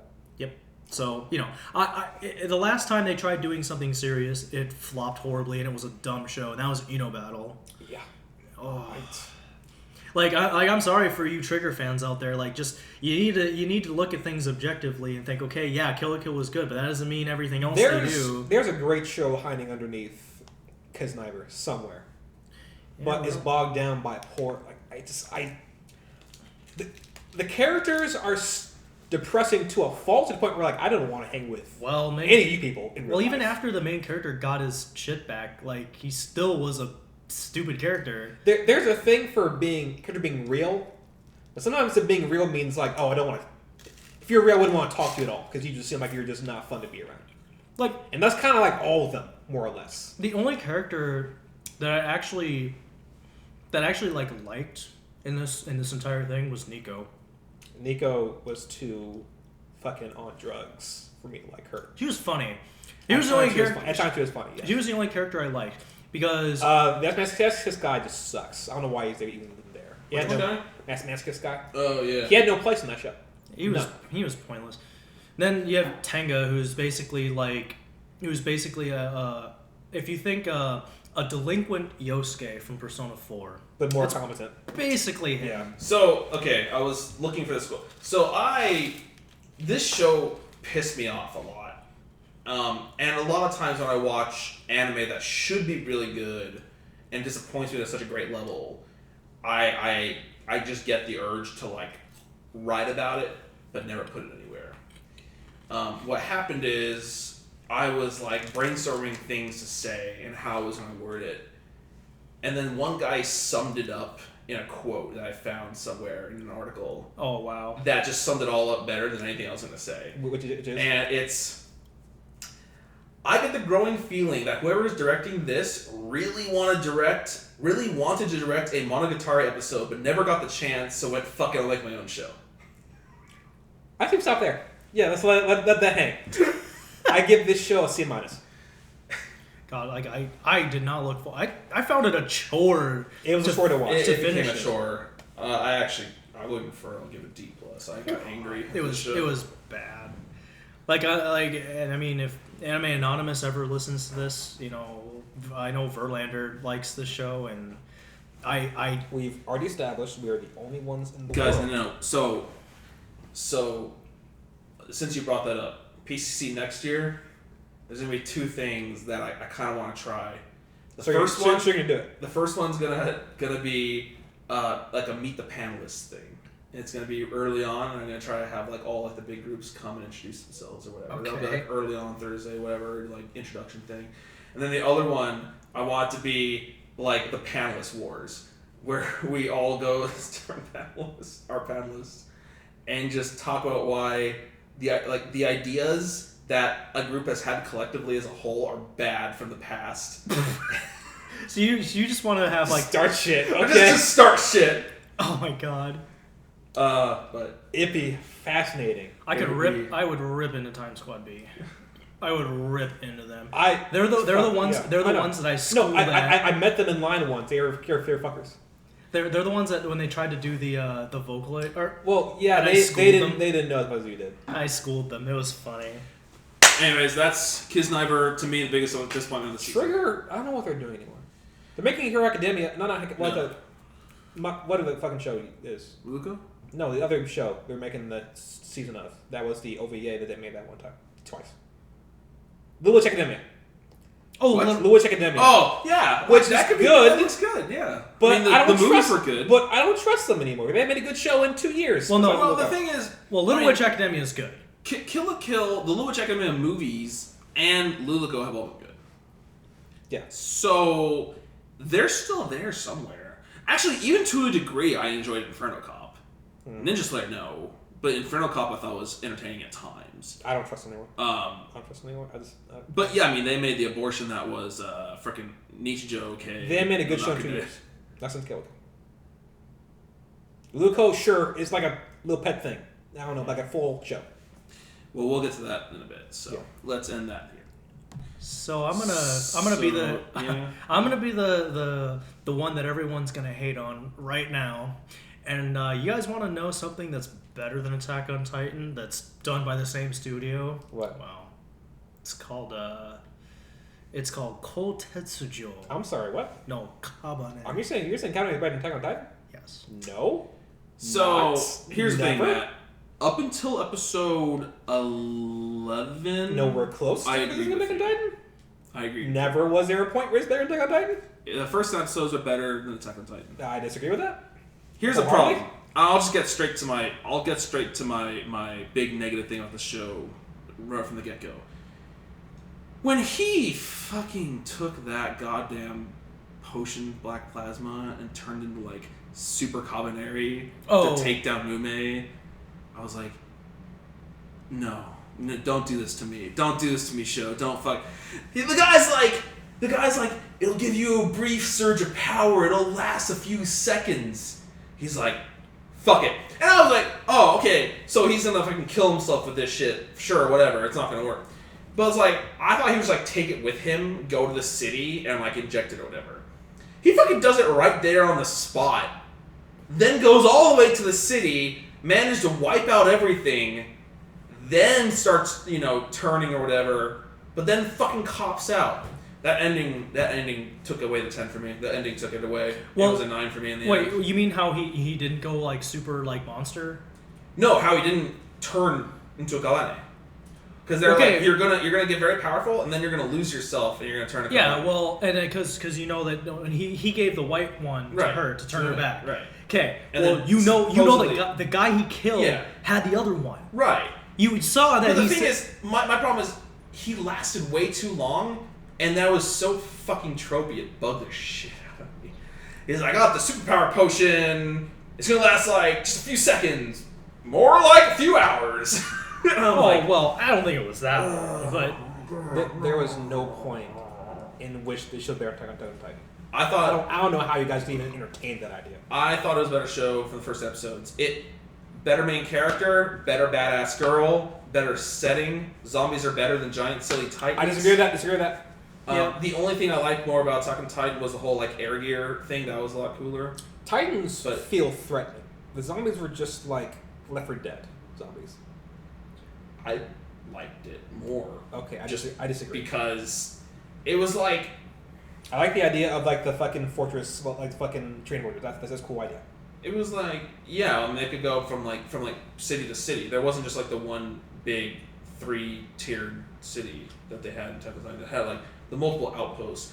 And this show actually remembered the old days. In Attack on Titan, they had no idea. Like, no one remembered when the world was just a normal world. In this show, they did.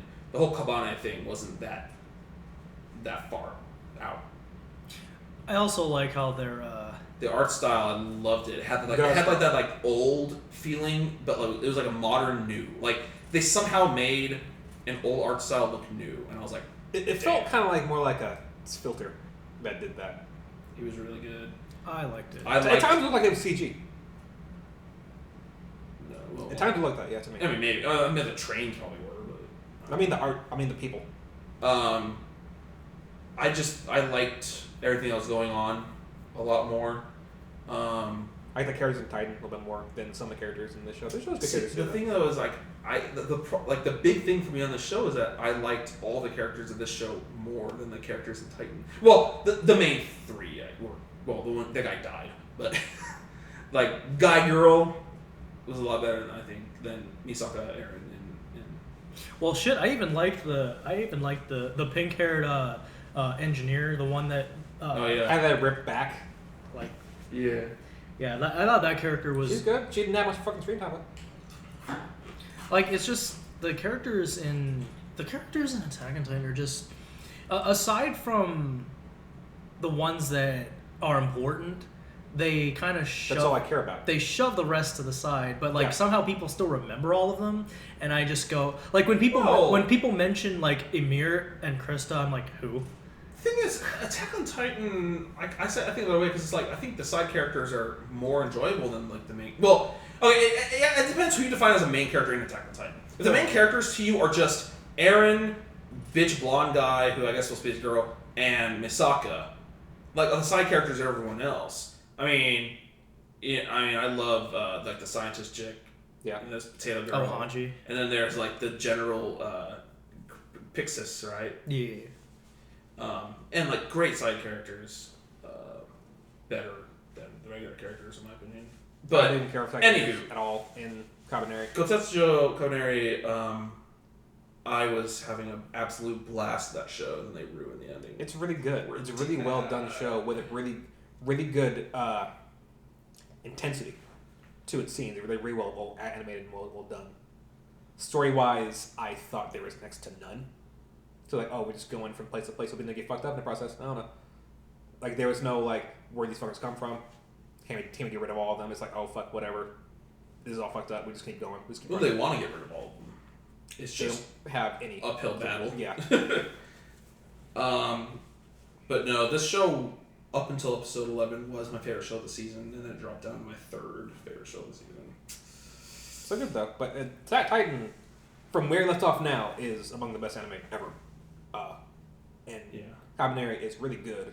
Attack on Titan never. Probably top 10 of the year, and by it's all said and done. But on Titan's level, no. Attack on Titan didn't falter like this one did at the end.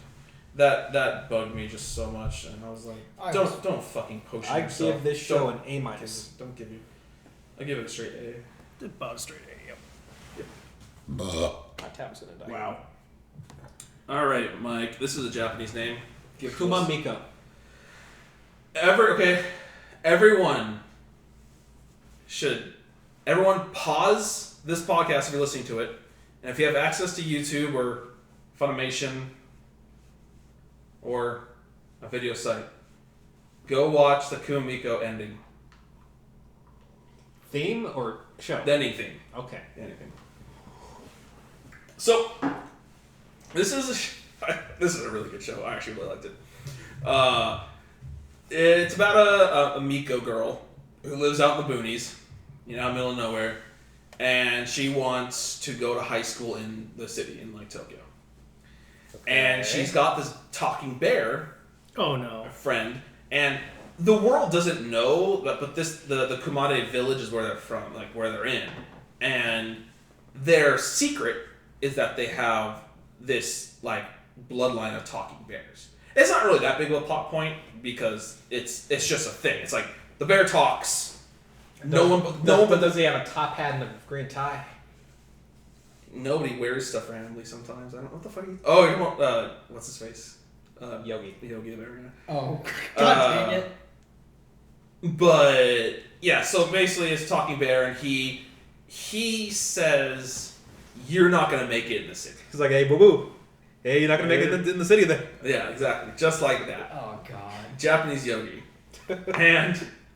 And so basically, for the most part of the show, for most of it, is him making her do things that she would need to do on a daily basis living in the city. Like going to a department store and like shopping for just a simple thing. Hey, He's boo, like, this blouse is 15% off, eh? Yeah, like that. And it's like, it was just like, go to Uniqlo and buy a V-Tech shirt, whatever the fuck called.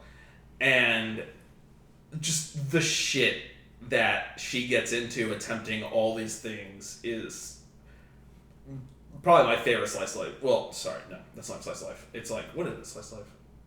Is it slice of life? It's got a plot, that's the problem. It's a weak plot, but whatever. I don't know what you call the show. Slice of life. It was really good. So, I'll say one thing. I'm going to tell you how the show ended. Yeah. Because apparently the writer of the show did not like how the anime studio ended the show. How did it end? So, at the end of the show, she at some point she became an idol of the village, and they film a video of her being an idol of the village and send out this competition. And she goes to this competition and essentially tries to win this like village idol competition to be like the best new village idol or whatever. What is it doing this to me? Hold on, I got this. Damn it! Oh, I got this. So with the button at. Here it is. Here we go. Okay. So, basically, while she's out at this idol competition, the bear prays to the gods that essentially, you know, she fails and doesn't like being there. Yeah. Because he doesn't want her to leave because like they're the only they're best friends and they're the only thing they got with each other, you know. And so, but then he did that and he's like, no, I actually feel really bad that I did that. I'm gonna like undo that, but he doesn't get a chance to because like she runs away and then he like goes to the city as a bear, but everyone thinks he's just a cosplaying mascot. That's not bad. So he's like, oh, thank God. But so he actually ends up like helping her out at the idol competition and everything.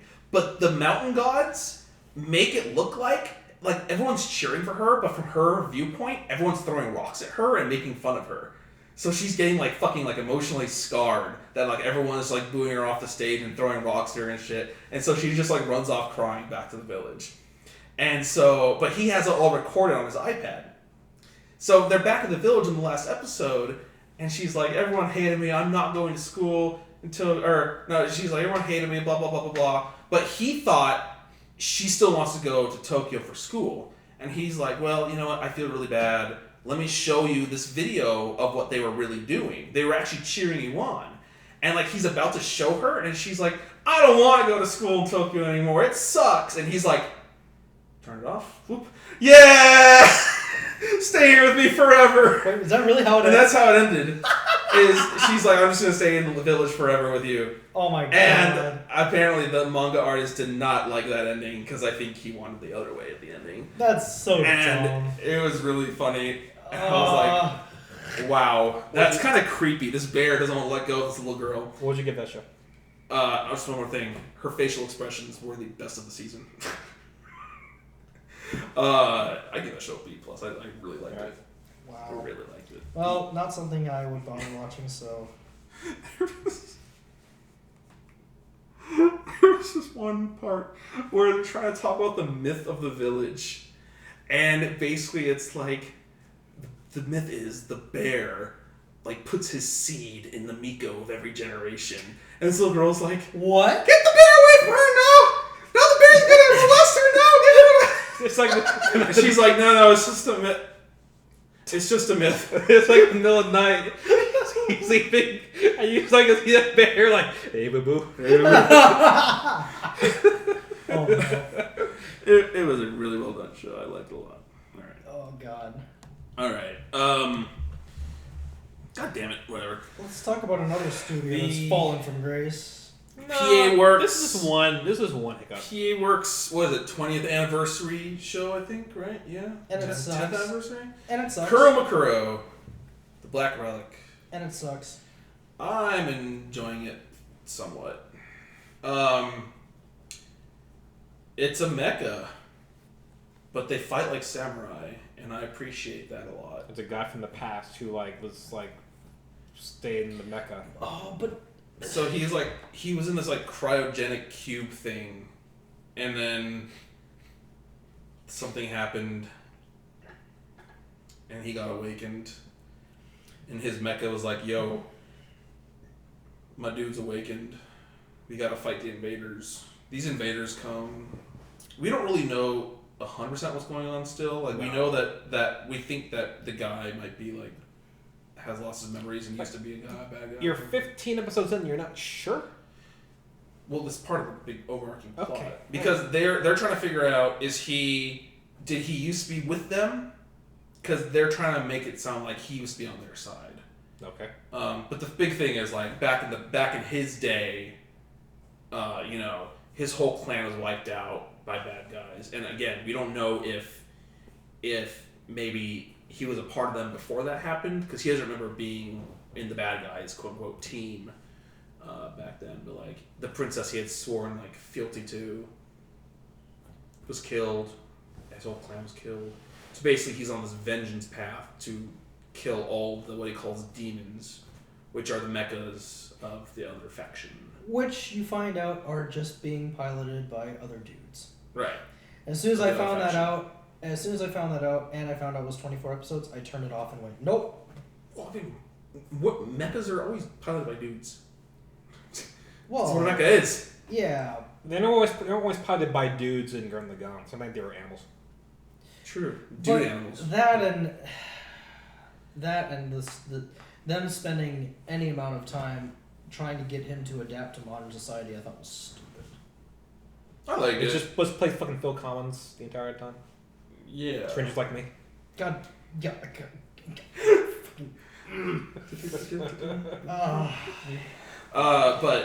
No, I appreciate. I'm not a big mecha guy, but I like the melee combat a lot more. I don't like the lasers very much, and so I actually like the battle scenes of these mechas quite a bit.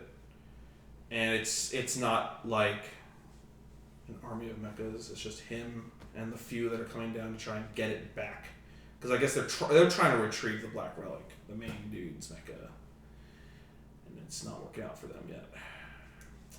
But there's a lot of shit that's happened. I don't want to go too much into it. But the show suffers from a slight bit of plot progression pacing. It's a bit slow. And that's my real big problem with it. Is I think they could have done almost twice as much as they've done so far. They have so far. And maybe it didn't need to be 24 episodes, but I like it enough to keep going, so I'd give it a B-.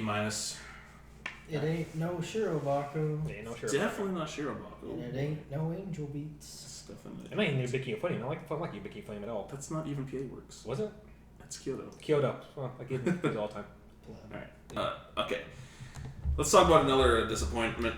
Kyokai no Rene 2 still going. Macross Delta still going. That show's dumb. And Magi Sinbad no Bouken was a thing. Then we have Mayoga. The Lost Village. Yeah, let's talk about a big disappointment. I think that was the worst show season. Not even close. Yeah. But I'm not gonna lie, it didn't turn out well. It was an actual waste of my time. It wasted my time.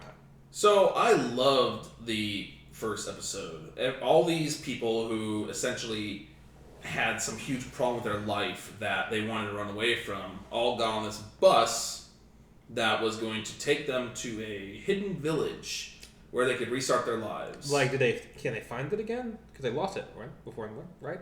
Yeah. It was a lost village, so. They thought it was lost. So it's now a found village. Someone knows how to get to it, but it exists. Why not call for? You didn't finish it, did you? Yes, it did. Oh, when I called for Forgotten Village. Well, with the really stupid shit that happens, where it's like they come to terms and then they see things that they didn't, or. I think this is a bunch of fucking like cyanide there. There's people who are insane. It is. There's a lot of shit about this show that makes no sense. So I love the first episode when they were introducing everyone because everyone was so fucking wacky. Not wacky, but like whacked out of their mind. Like they're all crazy, fucking crazy characters. And the stupid like handles they had for them is just really funny. Internet. Yeah, it was like a bunch of like 4chaners needed to get together and go retire their lives. But basically what happens is monsters start attacking them, and that drags on a bit. Then you find out they're not really monsters; they're just like some kind of like. It's called the Nanaki, and it's the manifestation of your inner of like what you're running away repression. from. Yeah, of your repressed problems. And so basically, at the end of the day, the village will like keep you there, or if you, God. Yeah, but like everyone sees their own monster. Right. So like everyone's running from something, but to them everyone looks different and sounds different because it's their own monster. Yeah. And so they eventually figure that out. But then like they start like trying to like kill each other because they think that like someone is controlling the monster. There's this one girl who just wanted to kill everybody. I'm not sure why they did this. Yo, Love Palm? Like just gonna kill her first. Oh, Love Palm's the greatest. Like, she's an actual threat to all of us. Yeah. So she needs to be put down somewhere. Jack and the guy with the eye patch were like the ones that were like truly trying to hurt people. Like they were like shooting them with like arrows. Oh, Kyoushitsu Justice or Kyoushitsu Jack. Yeah, I think they were both Jack, but one of them like Kyoushitsu Jack. Whatever. Yeah. But the Love Poem was just insane, and she was my favorite. I just loved how insane, like, she was like, kill him, hang him, hang him, Kill them before they kill us. I loved her, she was so paranoid. And I would have been like, you're seeing this, you're hearing this, right? No, you got a problem with this shit? And then you have the one that was like super tsundere and a slut bag at the same time. I just liked how, she had baggage. How, like, 180 a lot of them got sometimes. That like, show had too many characters went about for them worth anyone's time. Love poem. But no, eventually it was like you either get trapped there by your problems, you decide to just forget about your problems and just leave them behind, but then if you leave the village that way, you start aging quickly and you're gonna die soon because you've lost your soul. What? You watched the show? I forgot a lot of shit. I'm the sitting there just like, oh my god. The old guy? Oh. Yeah, the old guy. He was like selling that. And then and then the third, what you should do is confront your problems, and then they become a part of yourself, and then you can just leave. Persona. Yes, you can persona your shadow away. But like one of the big twists was like the guy. So the main girl that like the main dude liked. I don't remember these names. She was looking for someone, because she had been there before, so she was looking for someone who she thought she had left behind, like a guy that she had gone there with. But turns out it was, she had an imaginary friend when she was little. And when she went to that village, she became like manifested as a real person. But all this time, she thought he was a real person. So she went back, and then like, oh, he's actually just your Nanaki. She's like, no. And they thought that she was a ghost, and they were going to try to kill her. Yeah, they did try to burn her at the stake. And that went on way too long. That whole fucking arc. Again, this show had some pacing issues, which was one of the big problems of it as well. I mean, I probably that show could have been 3 episodes. No, more than that. Because 5. Things did happen. Yeah. But I mean, I don't even think that. I think the thing they spent way too much time on was actually like running into and away from monsters. Yeah. That was what took up way too much time. If they had cut all that out, you still probably could have gotten like a good 7-8 episodes of actual like decent shit. Because I mean, a lot of the stuff that happened at the end was all pretty important, and that was like 9, 10, 11, 12, whatever that wasn't it was important. I probably still liked this show more than most people, but I had a hard time defending it near the end. I give it a D. Oh, that's a little harsh. It wasn't that. It was pretty fucking bad, though. It was disappointing. It was pretty fucking... Yeah, it's one. That's what the D's for. I tried dealing with the dumb shit they were doing. And I didn't think so for it. I tried to make sense of it. And in the end, this show has all the potential, and you're just seeing it just throw it all away each and every episode. And it's infuriating. Because its setting is great. Its setting is great. It has characters in this bunch of bullshit that are worth a damn, that they don't put front and center enough, and discard the rest because they don't fucking matter. And it just goes around in circles about fucking ghosts that aren't really there. I mean, when they resolved it and I figured out what was going on, I still kind of went, really? that is all this superstitious like dumb bullshit, and you all believe this. Okay. It wasted What bugged me is that there were ones that are like, yeah, I'm gonna stay behind because there might be other people who might run into this shit. And there were people who didn't want to go back to their lives no matter what. Well, yeah. And they were like, oh, well, we're fine with this. We'll just stay here. Whatever. There are people who confronted their problems and wanted to go back to society. I thought that was fine. I wish they had given characters I personally liked a bit more screen time. Like Lion. Lion was cool. Lion didn't get any screen time. I actually found it really funny how the two like really hardcore lovers or whatever that were like always stuck together like glue. Oh yeah. Like, oh, I'll do what you do because I love you. Oh, I love you too. And like when they discarded their nanaki and they started just getting really apathetic, they're like, fuck you. But no, at the end of the day, it was a pretty average show to me. So I just give it a C. I have to sit in. Because it wasn't like 100 bad. No, but No, I still have to. He's just entertaining to me. Fucking. No, at least I can still describe to you what happened in this show. I can't tell you the plot of 100. I didn't even care. I actively enjoyed parts of 100. I didn't enjoy anything about this show. Okay. At all. Well, I have to give it a C- because, oh my god, it was horrible. It was not well for something that was an original. I was expecting more. There's actually an article on Anime News Network. This guy wrote about the show. He's like, all right, stay with me here. If you actually just considered the show was supposed to be a comedy from the get-go, it might be a lot better. Let's look at the whole show as a whole. You know what? You put it that way, that's a lot better show. So, all right, we'll get off that now. But there are girls in Japan, from what anime teaches us. And they're all models. Nitoge no yome wa ona noko ja nai to amota. Cool.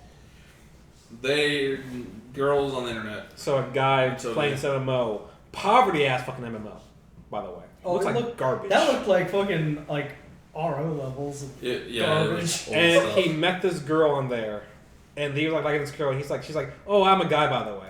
And then it fucking scarred him fucking life because he fucking sucks. But he was like, I don't trust anything on the internet anymore. And we're like, yeah, this is the internet.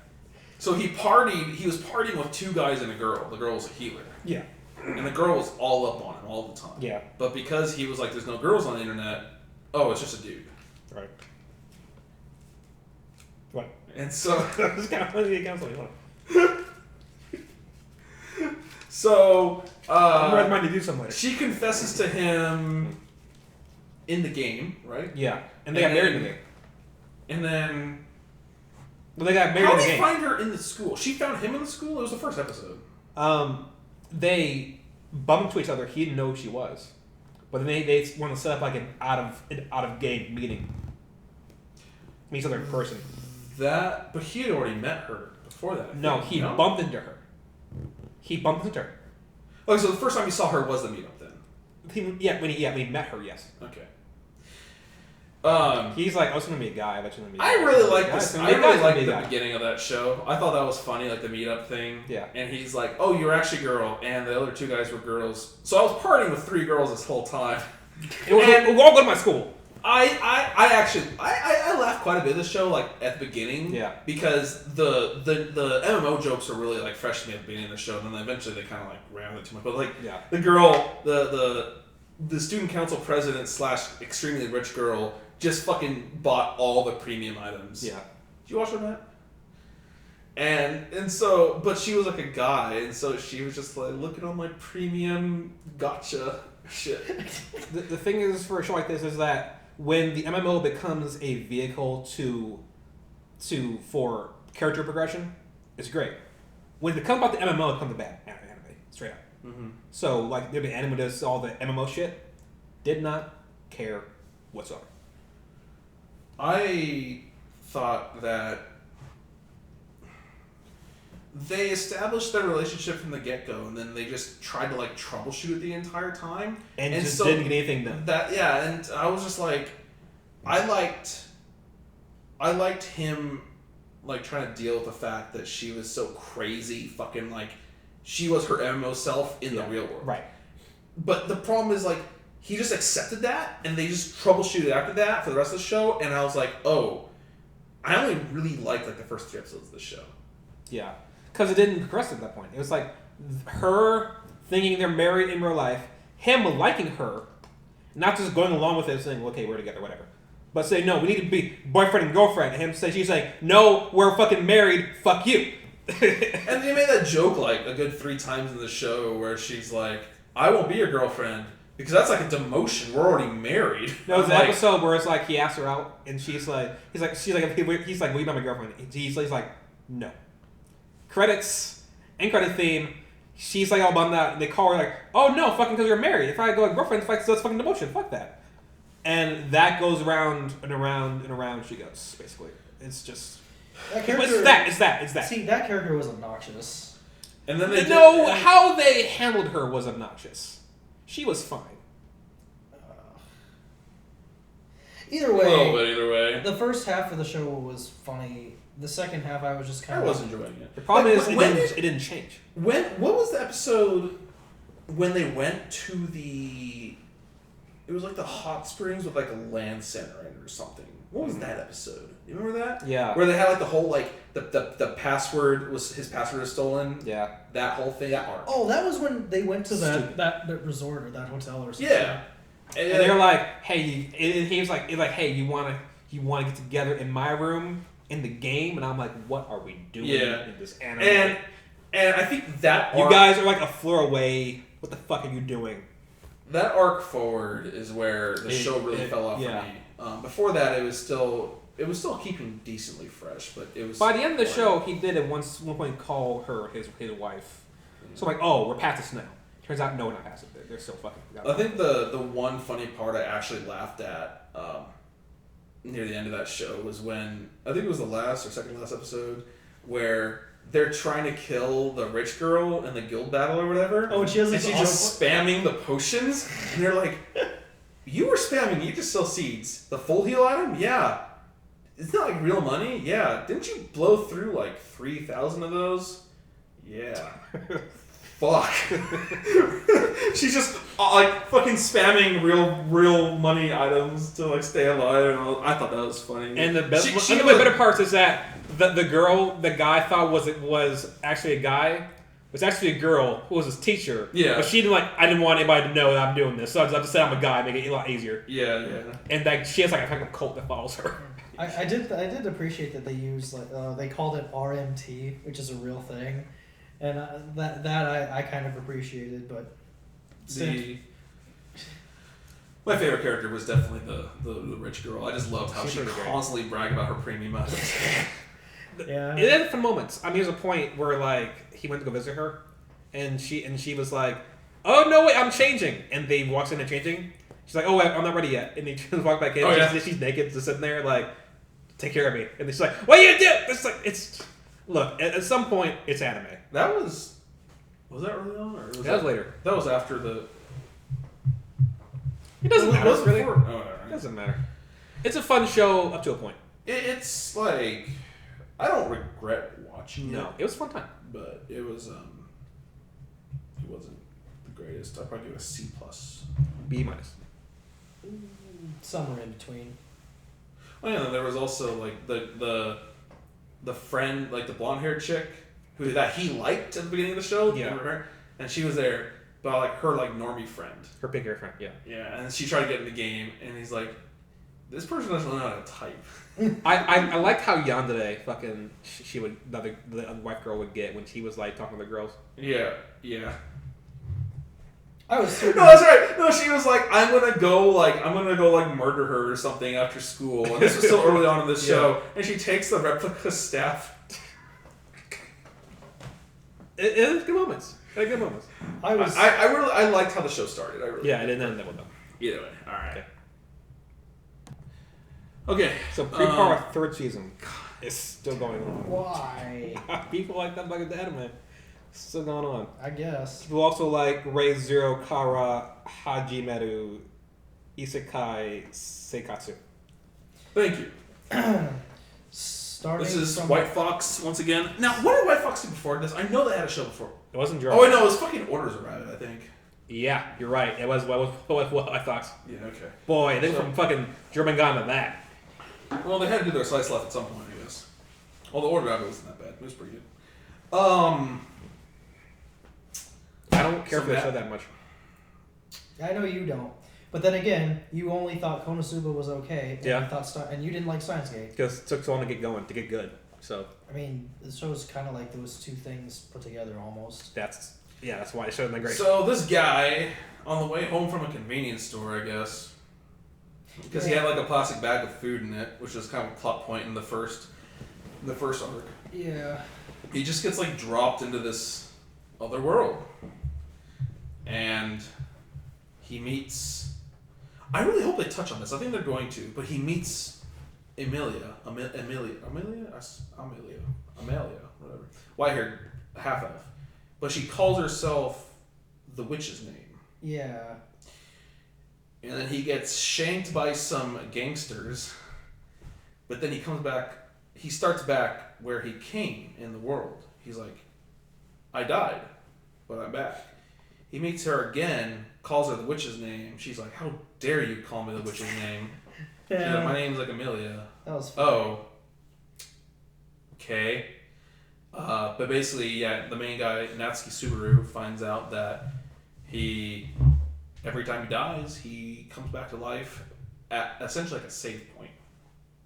Yeah, which they don't really make clear as far as like where his checkpoints are, but it doesn't matter though because it's still entertaining regardless. I mean, the big mystery of the show is why he's able to do this. And how he got there in the first place. Yeah. Because they still haven't said anything about that yet. I feel like the save point thing's arbitrary. I mean, his save point eventually was in front of the Apple stand when he was talking with the guy. Yeah. And it was. I don't think that really was important where he comes back to. But I think now what they do is like anytime he like changes something or like overcomes like the next major obstacle, that becomes the new checkpoint. Right. And so you get the sense that, well, the idea, I think what we're supposed to infer at this point is when he first got to the world and he met Amelia, but at that point it was actually the witch and not Amelia. At some point, she gave him that power. Because everyone says, you smell like the witch. Why do you smell like the witch? Although I'm not sure what the smell of the witch means, but it just smells like the witch. And so, I think this omnipotent witch that everyone's afraid of and, succumbs to is kind of toying with his life. Gave him this power and is kind of puppeting him along. For one reason or another, I'm sure we'll find out. Mm-hmm. But there's got to be a connection between why she was called the witch's name at first. And they even said that Amelia looks just like the witch. And why he started being able to come back to life right after that, and why she changed right after that. It would also... If I had to guess where this show's going to go eventually, is that the witch is a myth that doesn't actually really exist in this world, but maybe Amelia becomes the witch somehow. Yet everyone already knows that the witch looks like her in a way. It's kind of like because there's time travel involved, it's a little convoluted. That's just my guess. My speculation this whole time is that the witch is actually can take on any form, mm-hmm. and made herself look like Amelia and helps him out and gives him this power. And that's why the second time when he comes back, and then this time it's not the witch, it's just Amelia. Right. And he goes, and that's why that happens. And then I think hence why the witch gave him like the restriction that he can't tell anybody what it is. Right. Because the little like shadow hands go like. Brr. Well, I remember there was one point where he knew that it was gonna hurt him by saying it, but he wanted to do it for some reason. I can't remember what it was. It's pretty recent too. He's like, I need to like hurt myself or something. Well, I know one way of doing it. It's by attempting to tell people I have this power. Yeah, wasn't it one of the maids that he was telling that? I can't remember now. But this show is so damn good. It is. I think it's my favorite show this season. And oddly enough, it's more popular than I thought it was, because when I was, we're about halfway through now, and at AX I found dozens of cosplayers from it, like the maids, Emilia, even Subaru in his tracksuit. And I want to do Rosewall Sama. And that would have been an elaborate I would have loved that if somebody did that. And speaking of Rosewall, by the way, when I listened to him talk, I was just like, this guy's voice actor sounds familiar. Oh, it's Dio, that's why. That's Ragnar too, right? Yeah. Is that Ragnar? But no, I really liked. So, oh my god, there's so much of the show. It's so well written. So, not only is he's changing, he's developing as he goes through these rewinds. Although he hasn't had a rewind in a while, not since the Hound incident. Yeah, he hasn't had a rewind in at least 5 episodes now. And that's why now I'm thinking that he's about due for a new one. Because if you remember, I thought he was gonna die the last episode. Oh, I did too. But the thing is, like, how he develops, and this is what I find so amazing about the show. Like, my number one most impressive thing about just the writing is, like, how he develops on his experiences. He takes these experiences to be how his viewpoint is shaped and how who he becomes. But he doesn't realize that no one else is sharing these experiences with him. And so that episode where he's in bed and having that talk with Emilia after he gets fucked up by the guardian guy or whatever, where he's just going insane. Because it all comes full circle finally when he fucking realizes is like, this is not the same Emilia that I've been helping out all this time. To me, to her, she doesn't understand what we've been through. But to me, I've been through so much with her. And that she can't possibly understand. And it drives him insane in that scene, finally realizing this. That he's like, and he even says it, do you know how much I've done for you? And she's like, I don't know because you're not telling me. But he can't. Yeah. And it's just like, fuck. I love stories that go full circle like that. And I want to know how he gets out of this next situation, because that's the other thing I'd really like too, is that, you think he's gotten into an impossible situation and then he gets through it. And then he gets into another one. And then he still gets through it, but they're all very different though. Yeah. Which, by the way, the what's-her-face that likes cutting people's stomachs open is voiced by... Goes through? Yep. I was going to say, yeah, she...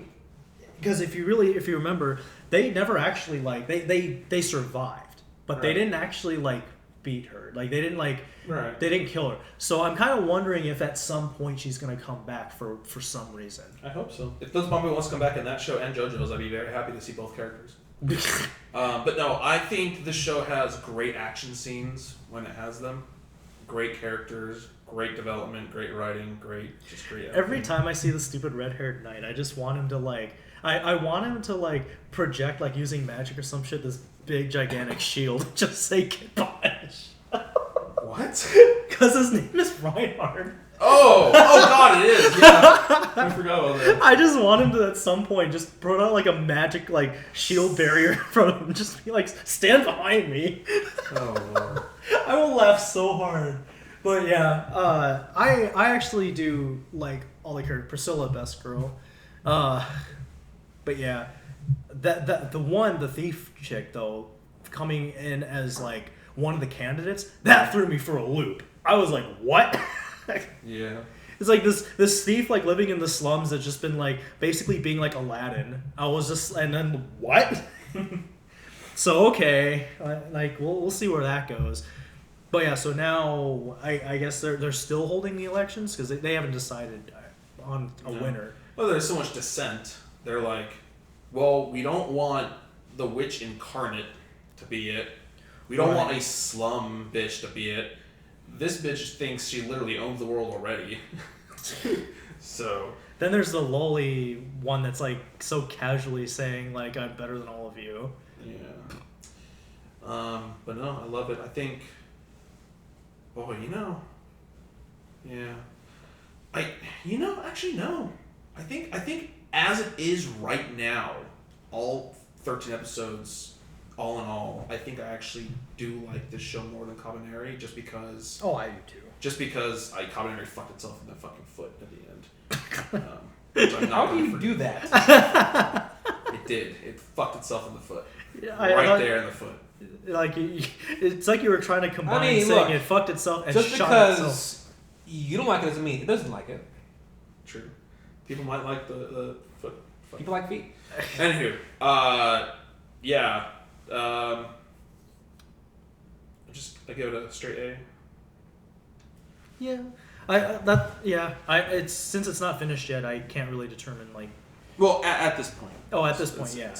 I really want to see how it plays out. I'm glad it's 26. Like, it's helping the pacing so much because like they would have to rush everything too much, or they just wouldn't be able to do half the shit they want to. So. Yeah.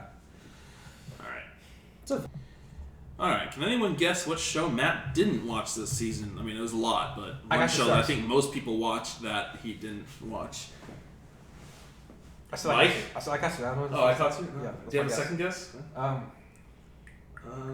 He didn't watch Starts- Flying Witch. Starts with an S. Flying Witch.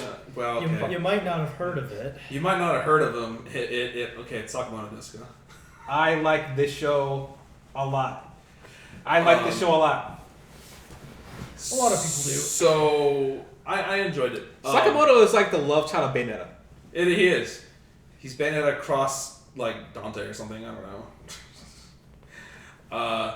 So, Moses was watching the show from the get-go with us. And I don't know if he finished it. I doubt he did. But I kind of agree with him on one thing. Is I think the show would have been better in 10 minutes. Because Sakamoto is...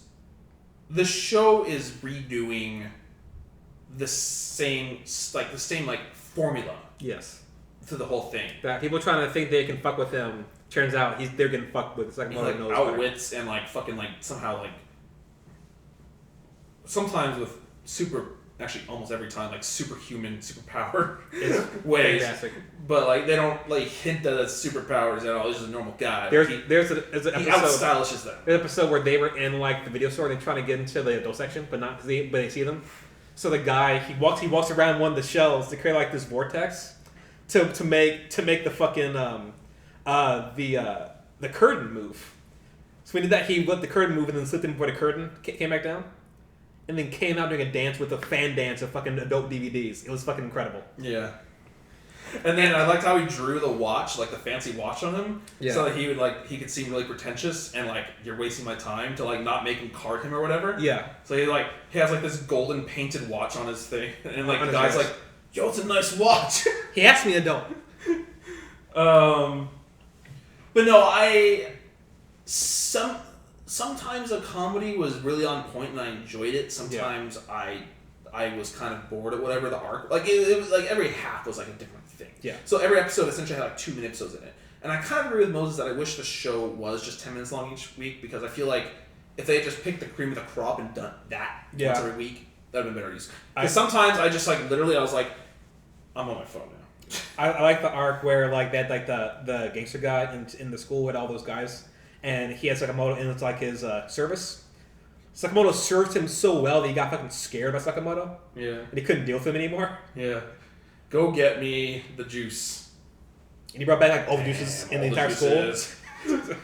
Like, oh, you're tired. He's gonna fucking like take him home in a fucking wheelbarrow. And he just cornered him in like one of the gym rooms and made a bed out of like the legit like the thing. I forgot what they're called. I think I jump over them. I forgot what they're called. Trapeze? No, it was like the horse. I think they call it horse things. Yeah. Yeah. The raised bar thing you jump over. Yeah. Yeah, sure. Like, and he just scared them fucking shitless. And my favorite part is like there's a point where he has like this guy he helps a lot. I forget his name doesn't matter, but his mom has this like romance DVD of this guy which just looks like Sakamoto. Oh. So she keeps trying to fuck him. And one time the guy left his book at school, so he ran out to school to go get it. He left him alone with his mom, and it's pretty much his mom trying to track him down around the house to fuck him. It's like Sakamoto pretty much is doing all this fucking jujitsu to get it away from her. Yeah. And then he eventually like makes himself like look like he's in the TV. I don't know how to. That was some bullshit. There's She's one, like, my love was never real. There was one time he hid in the bathtub, like flat in the bathtub. She tracked him down. He pulled like that the fucking the shower head and put it in her shot in her face and ran. Oh my and then God. he ran out to the balcony and hid in one of the dresses and like they hung from the balcony. Die from her. Oh my God. It was fucking fantastic. Sakamoto. Okay, this word is used a lot in the words. Kind of this word is fitting here. He has fucking swag. He's just fucking stylish all the time, at all times, and it's always great. See, and my problem with it is that he's just one of those like too perfect. He is a Mary Sue, yes. That doesn't ever lose. Correct. I hate that. It's fun. It's fun to watch though. Like if it was 10 minutes long, I probably would have watched it, but I love him. I really liked the karaoke episode. Yeah, it was fucking great. Where he's like singing that like really deep German song. So like, and then he burps because they're trying to make him burp to fuck it up and embarrass him, but then he like makes it sound like a German accent. It was like they were going to this karaoke thing with like these girls, these two guys. And I forgot why he was there, but he was just there. It was like two guys just out in the street, and they're like, "Oh man, like we're supposed to have this like 3-on-3 date or whatever," but like one of our guys dipped. They're like, "We just gotta find some guy to bring with us, like anyone on the street." And Sakamoto was just walking along like that guy, whatever. He looks like a loser. So he's like impressing the girls, and they pick up like a dumb song for him to play to make him look foolish. It's like this weird like German like nationalistic song, and he just fucking nails it. And then the funny thing is, all these other girls in the karaoke thing run into their room trying to get at him. Wow. Yeah. But anyways, on the real though, I'm gonna say he is literally beating the pussy off with a stick. Routinely. It is hilarious. God, not for me. This show, I wanted to save this when you were talking about Assassination Classroom. I think this show, the final episode, was the best anime episode of the season. You think so? It was really good. It was superb. It's really good. So this guy, one of the guys that he kind of like had a delinquent that he had kind of molded back into being like Regular not person. a fucker. Yeah, there's a funny part where in the show where they're like, the teacher's trying to find these guys like smoking around campus, and he sees them go around in the back of the building and looks around the building, and they're just like blowing bubbles. Yeah, it's great. But there's this character they introduced, which is like the alpha delinquent guy, and he's so fucking delinquent. He's like hasn't graduated in many years, and he like never goes to class. Yeah, and he makes other people into delinquents kind of, and he like tried to fuck with Sakamoto earlier in the series, it didn't quite work out for him. But basically, he fucked this delinquent guy, and undid all the good that Sakamoto did for him, and kind of like broke him back into like a true delinquent.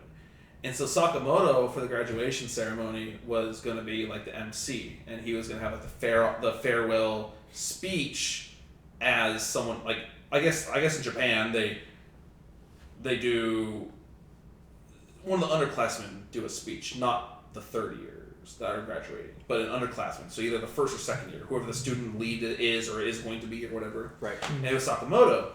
But the delinquent, as he's giving a speech, comes in with a bat and tries to like I'm going to essentially say kill him. The kneecap him, pretty much. And essentially he's dodging this guy, and everyone's like, "Holy shit, should we stop him?" He's like, and he's like dodging and like fucking like acrobating around this guy, but like in every situation he gets in through this guy trying to hit him, he turns it into the next part of his speech and how it relates to how this guy is trying to deal with his frustrations and his life and his problems. and perfect. Great. Fucking great, perfect. great Like, show. Great show as well. That episode, that show could have just been that episode, and it would. I Awesome. fucking love this show. I love it. I love it a lot. I give it a B+. I can't. I don't like shows that are just like 12 episodes of just shenanigans. And also, I know it's by the same guy that made Gintama, and I don't like Gintama. I don't like Gintama either. I watched 26 episodes of it, and I do not. This show's good though. I like it a lot. I give it a B. The last episode, I give it an A. The whole show was a B to me, but I do like it. Okay. Are there any shows in between? No, So- just okay. that. No future part buddy fights? This is done now. Let's keep this going. Okay. Sancha Sanyo. Another slice of life. This one was kind of on the lower end of the curve of the season, though. But there was basically a rich girl turned poor, and Kind of like Miss Monochrome. yeah. And then there was just the hijinks that ensued. Like Miss Monochrome. And then there was like one girl who, one of the three girls liked to eat a lot, and she had this like rival. And then the other girl. Actually, the only part of the show I really cared about was this one like sassy smart girl of the three, the blonde. Whew. But she had this tsundere rival, and so she would keep fucking with her by like saying like she was better than her, or like it's like okay, like for instance, like let's say I don't know, Mike was like Five Guys is the best. For burgers. Yeah, like, he's right. But let's just say, like, let's say I wanted to condescend him by saying that. And so Mike would be like, yeah, well, Five Guys is the best burgers. I'm like, yeah, you're right, sure. Yeah, you're right, cool. Yeah, Five Guys, yeah. And then he'd be like, no, it really is. Yeah, you're right. Yeah, you're right. Yeah. So that's basically like what, like, this girl. That's something I would do. This girl, this Hayama girl, the blonde one of the main three, she would just keep, like, doing that insulting reinforcement shit to this like rival chick of hers who was tsundere as hell. So she would just keep getting really, really, really like blown up about shit. And she's like, "You're making fun of me." No, what are you talking about? No. And like her friend's like, "No, she's not. What are you talking about?" She's like, "Yes, she is. She's the worst. She's so evil and dark." But no, this show was really just low calorie slice of life shit. So Okay. cool. Ending was interesting though, but yeah. Cool. I give it a. It's better than that. I go C+. All right. We're moving on to a show that's still continuing. Unfortunately, I made a vow that this season I was going to drop anything that I wasn't like actually like enjoying to some degree.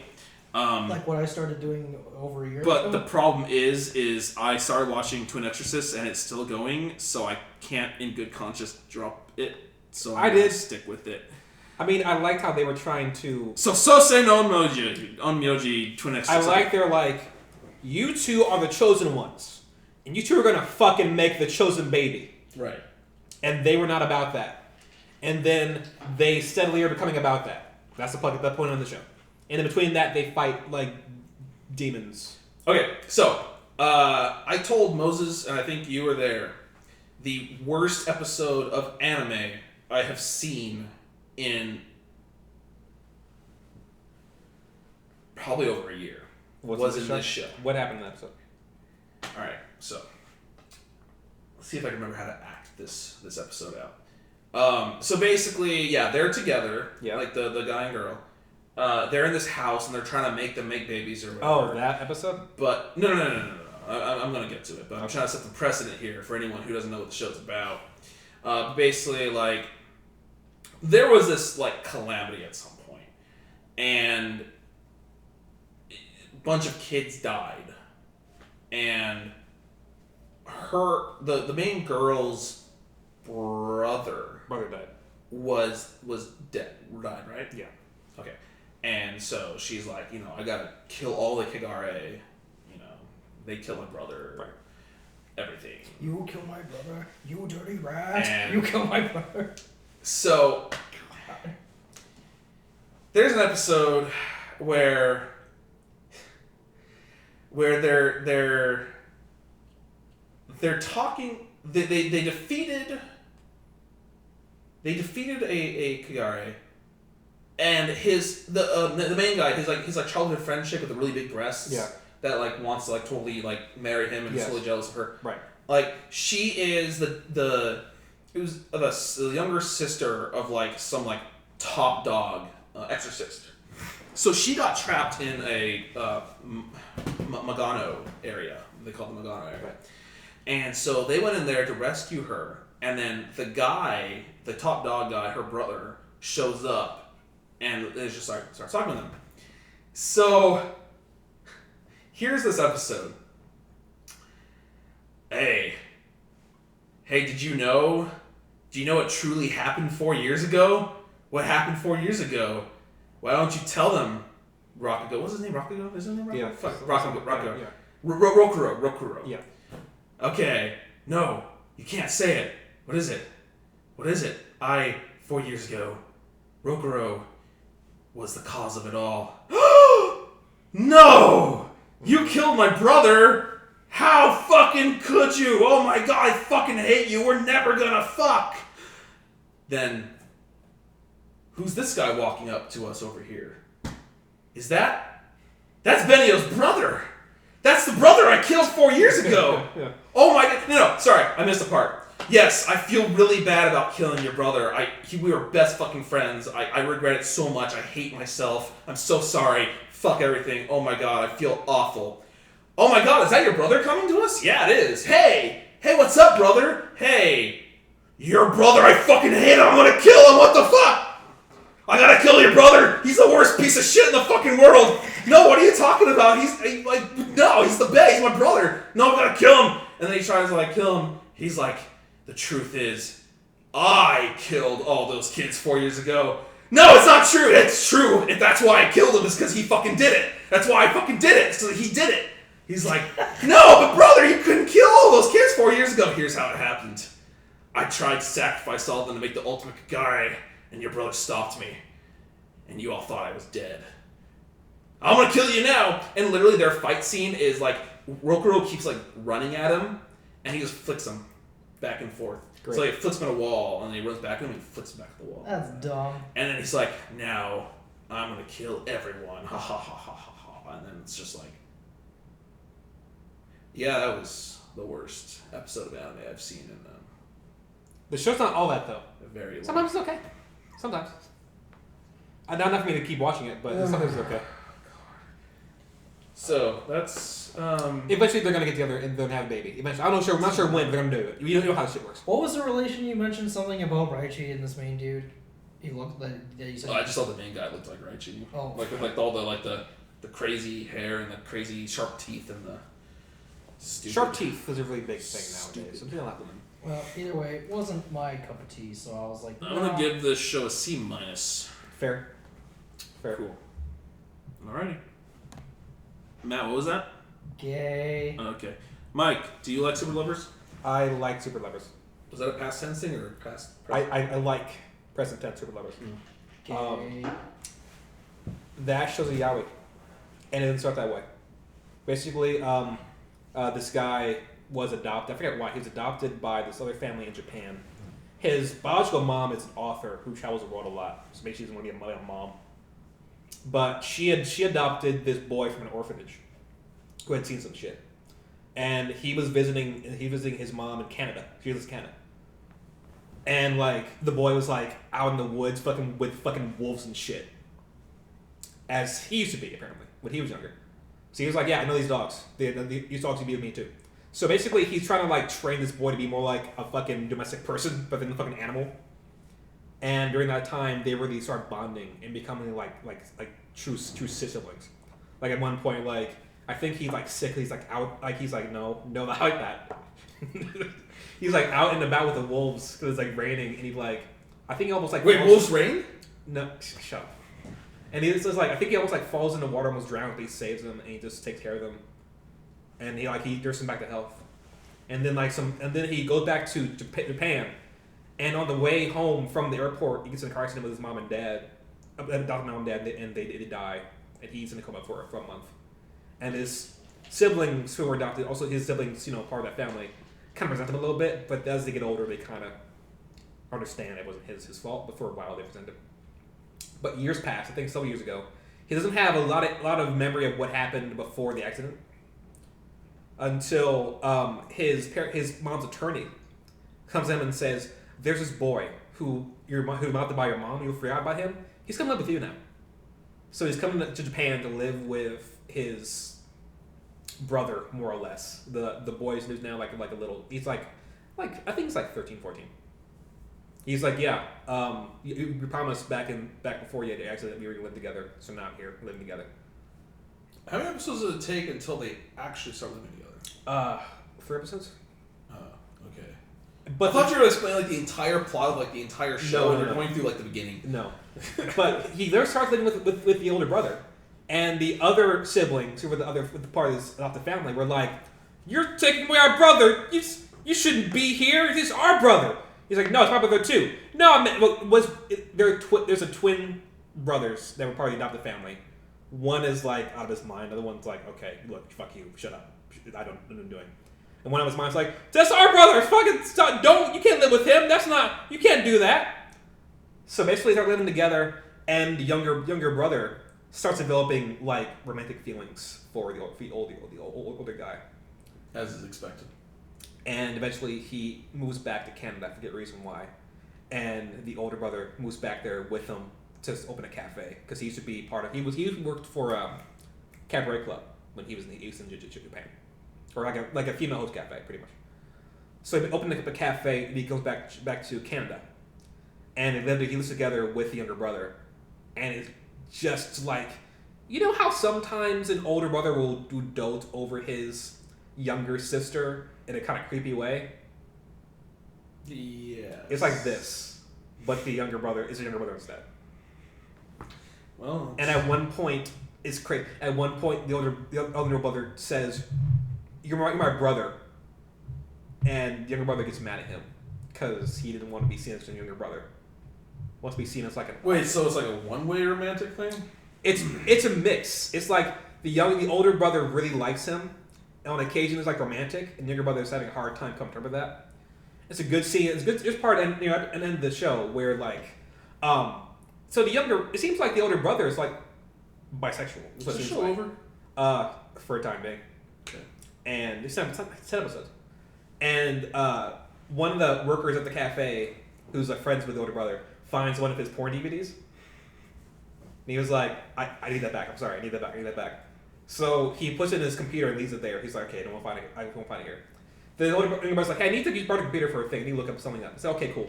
He's like, oh fuck, wait, no, come, let me get it back. So he goes into the room. The younger brother's has a DVD, and he's like, okay, I'm sorry. But he was like... You're into this too, huh? No, the other brother's like, I'm sorry. The other brother's like, no, this is weird. So, like, I understand, like, this woman's, like, naked and stuff, but I don't feel anything. Oh, wait, so the older brother's porn DVD was actually, like, a hetero DVD? Yes. Okay, I thought it was, like, a no, gay it was hetero DVD. I thought he was, like rejecting these gay advances, but he was, like, truly actually gay. He just didn't want to do it with the brother? It's hetero DVD. And the other brother was like, I watch this, I just don't feel anything.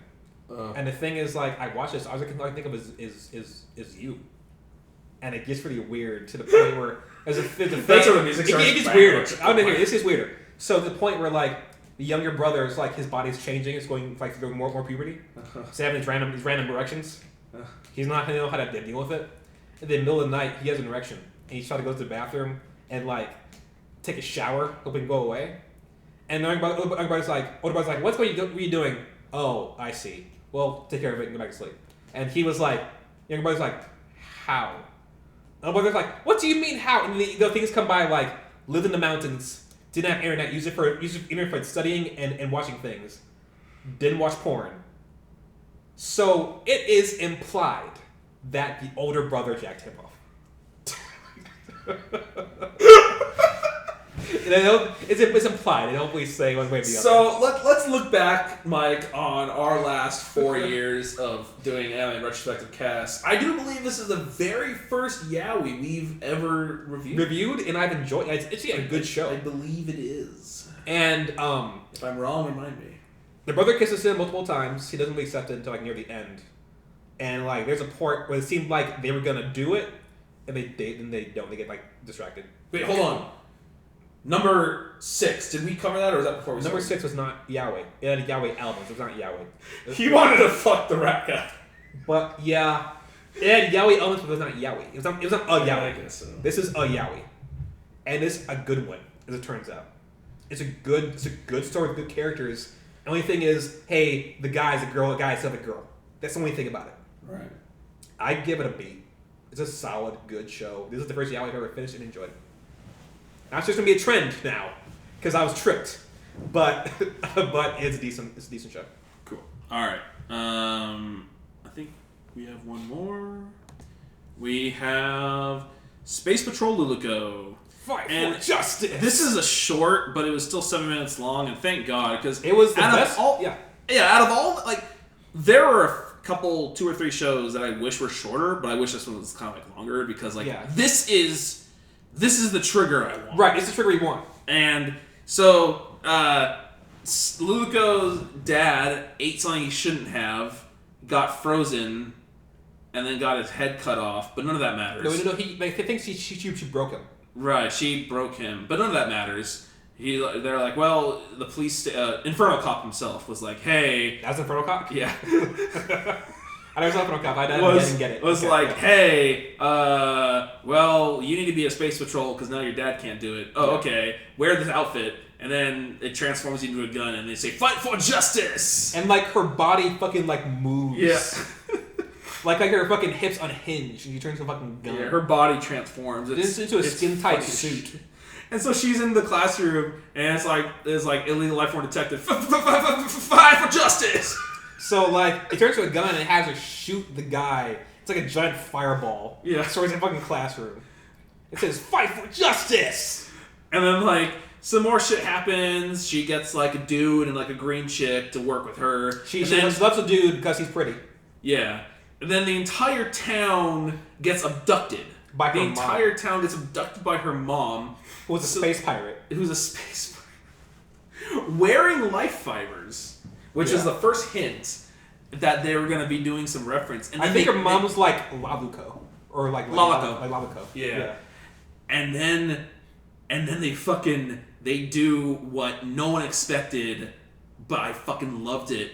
They went to these worlds looking for her mom, and every world was a different trigger show. Like They went to Kill Kill World. They Yeah. went to Little Witch Academia World. Yeah. They went to a world for something I didn't know existed, but I guess it does, with like the sex doll Yeah. that kept shooting white stuff all over people. Yeah.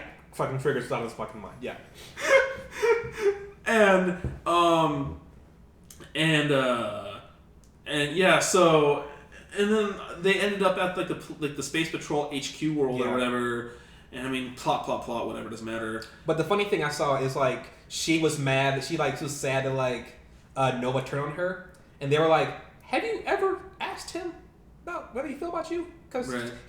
he said, "I never lied to you. I was always the same way the entire time. You just thought I liked you," and just all these things. So yeah, that was really cool. So apparently, this wasn't obvious, I guess, and it may not be true, but there's people are saying online and on forums or on posts that that final world was actually the Kiznaiver world because of all like the feelings and stuff that was happening. That sounds There. just like It's possible, an idea. but it's like aside from maybe the mascots showing up, or the characters, what else could they have done to make that world look like a Kiznaiver world? Yeah, the art style is so different from Kiznaiver. So But anywho, yeah. So like, you know, her and Nova feeling it up or whatever, and then make like the giant super heart, and then defeat the bad guy, and it the was plot epic. is secondary to this. Yeah, epic trigger shit is happening, and that's why you're watching. This is the best trigger show of the season, which is Is- fucking bonkers. Yeah, and I was like, why couldn't this show be like 20 minutes and Kids Never be like 10 minutes, yeah. But you know, I mean, this is the kind of stuff that the director who worked on Kill la Kill, this kind of stuff he wants to make, and then they should just let him do it. Yeah, this is great. And then at the very end of the show, they basically said, we're making Little Witch Academia the series, which Yeah. was them Because like they're flying in space and they high five. yeah, they high-fived. It was great. It was later confirmed though they're making it, so it's definitely happening. But yeah, fucking great for what it was. For how A-. fucking stupid it is. For what it was, A-. B plus. All right, Great. let's bullet round real quick these shorts. Shoujo, Crane Girls, stupid. It's about girls that need to do the crane game to save the world. They didn't dig that deep into they it. like really every dumb. time they win a crane game, they beam the fucking asteroid away. Yeah. What else? Onigiri, based on a shitty MMO. I like some comedic parts. I liked how there's a one giant demon. There was a woman. They tried to like take her to night and goes on out and try to see what her problem was. That show moved so fast I couldn't even like follow it sometimes. But I liked how they kept like doing like the self parodies, like the guys are never voiced. But my favorite episode was the first one where they were like, "You're cheating, banning your account." I like the giant demon lady. It was pretty good. I didn't watch Panda Piece. Panda Beast was a bunch of girls eating bread and being what pretty much was lesbian, but not implied. Fuck it. Dumb. Was it Kame? I didn't watch that shit. No, I didn't get it. I didn't watch it either. What Gama expect is pretty much a minute of people in the student council doing dumb shit. Literally doing nothing. This season, aside from Luluko, is what is going to make me stop watching shorts. I'll keep watching shorts if they're good. I'm fucking done. I'm not done with shorts yet. I watch good ones. Like this season, I just scrolled down the shorts. I was like, no, I'm not gonna go there. I'm not gonna go there. Anywho, I gave up on shorts a long time ago. So, all right, let's just do the usual. We are on a time crunch a bit here, so let's just do the usual favorite opening, favorite ending, favorite male character, favorite female character. And there's also favorite show and best show. Right. Was that? Yeah. Okay. Yes. Good. Okay. Mike, start with. Just do it all, I guess. Start with Okay. you. What's the first thing? Opening, ending, male character, female Opening character. Gundam, easy. Okay. Ending, I'm not sure. I forget. I couldn't say ending. Maybe Luluko. I like the ending a lot. The ending song a lot. Mm-hmm. Favorite male character? Well, Kurosensei. Easy. Hmm? Kurosensei is favorite male character. Oh, yeah. Easy. Female character? I don't know. I have to dig through these shows, but female character. See, off the top of my head, I'm going to go with the sister from Flying Witch. No, main girl, Clear Flying Witch. I like main girl better than sister. I can't believe you said that. It's off the top of my head. That's why I'm pretty sure it's not the case when I write this article. Probably gonna. Though I'll say Sakamoto's close second with character. Favorite show.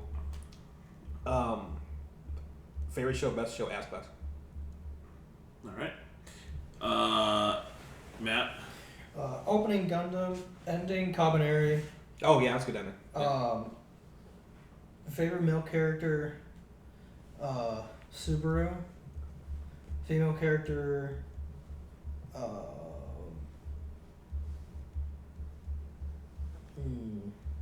Is this finally the season where we had more better male characters than female characters? The season finally came to that. You know I think what? you're right. I think it's probably Mune. She's fine. I like the Ojo-sama lady better than Mune, but I agree with you. Opening ending is both Gundam and Kabaneri. I could listen to both Okay, favorite songs show? for days. Oh, favorite show is ReZero. and best show.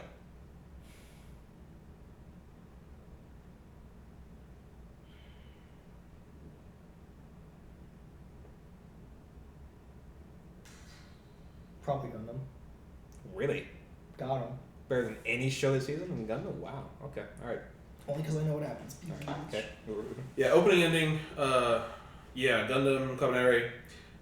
Favorite male character, only because of 2 episodes ago, is I actually agree, it's Subaru. Just that full circle plot writing on his development was just something you don't see in anime very ever. Female character, I love Makoto, Flying Witch Girl. I love her. Love her. But she's the exact same character she was in episode 1. So I think as a true character, like someone that like I see grow and like I come to like love because they grew. No one.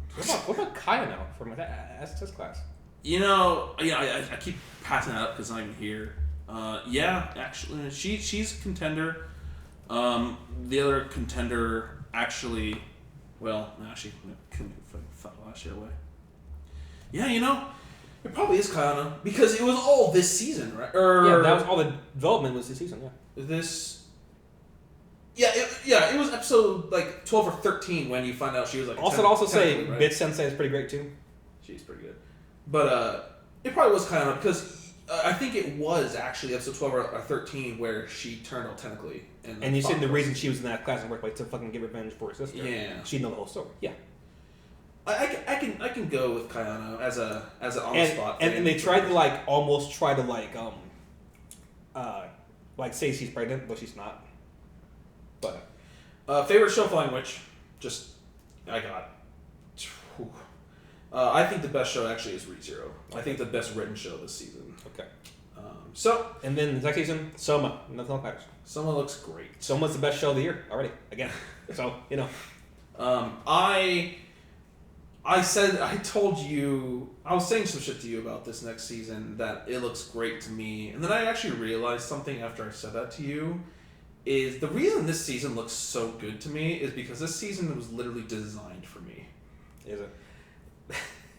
We will see. Between Soma, Ilya, the Danganronpas, oh yeah, and a couple other things, it's like they're shows that I want. So it may not be an overall best season of the last 2 years like I think it's gonna be, but to me it might be that way. As long as someone says as good as it is, nothing else matters. Soma is probably gonna be the best show of the season. Episode 1 was incredible. It was really good, yeah. Yeah. But anyways, so this has been a Critical D and Perspective for spring 2016. We'll see you guys as usual in 3 months. months. I was about to say weeks. Jeez. Fuck All right, later.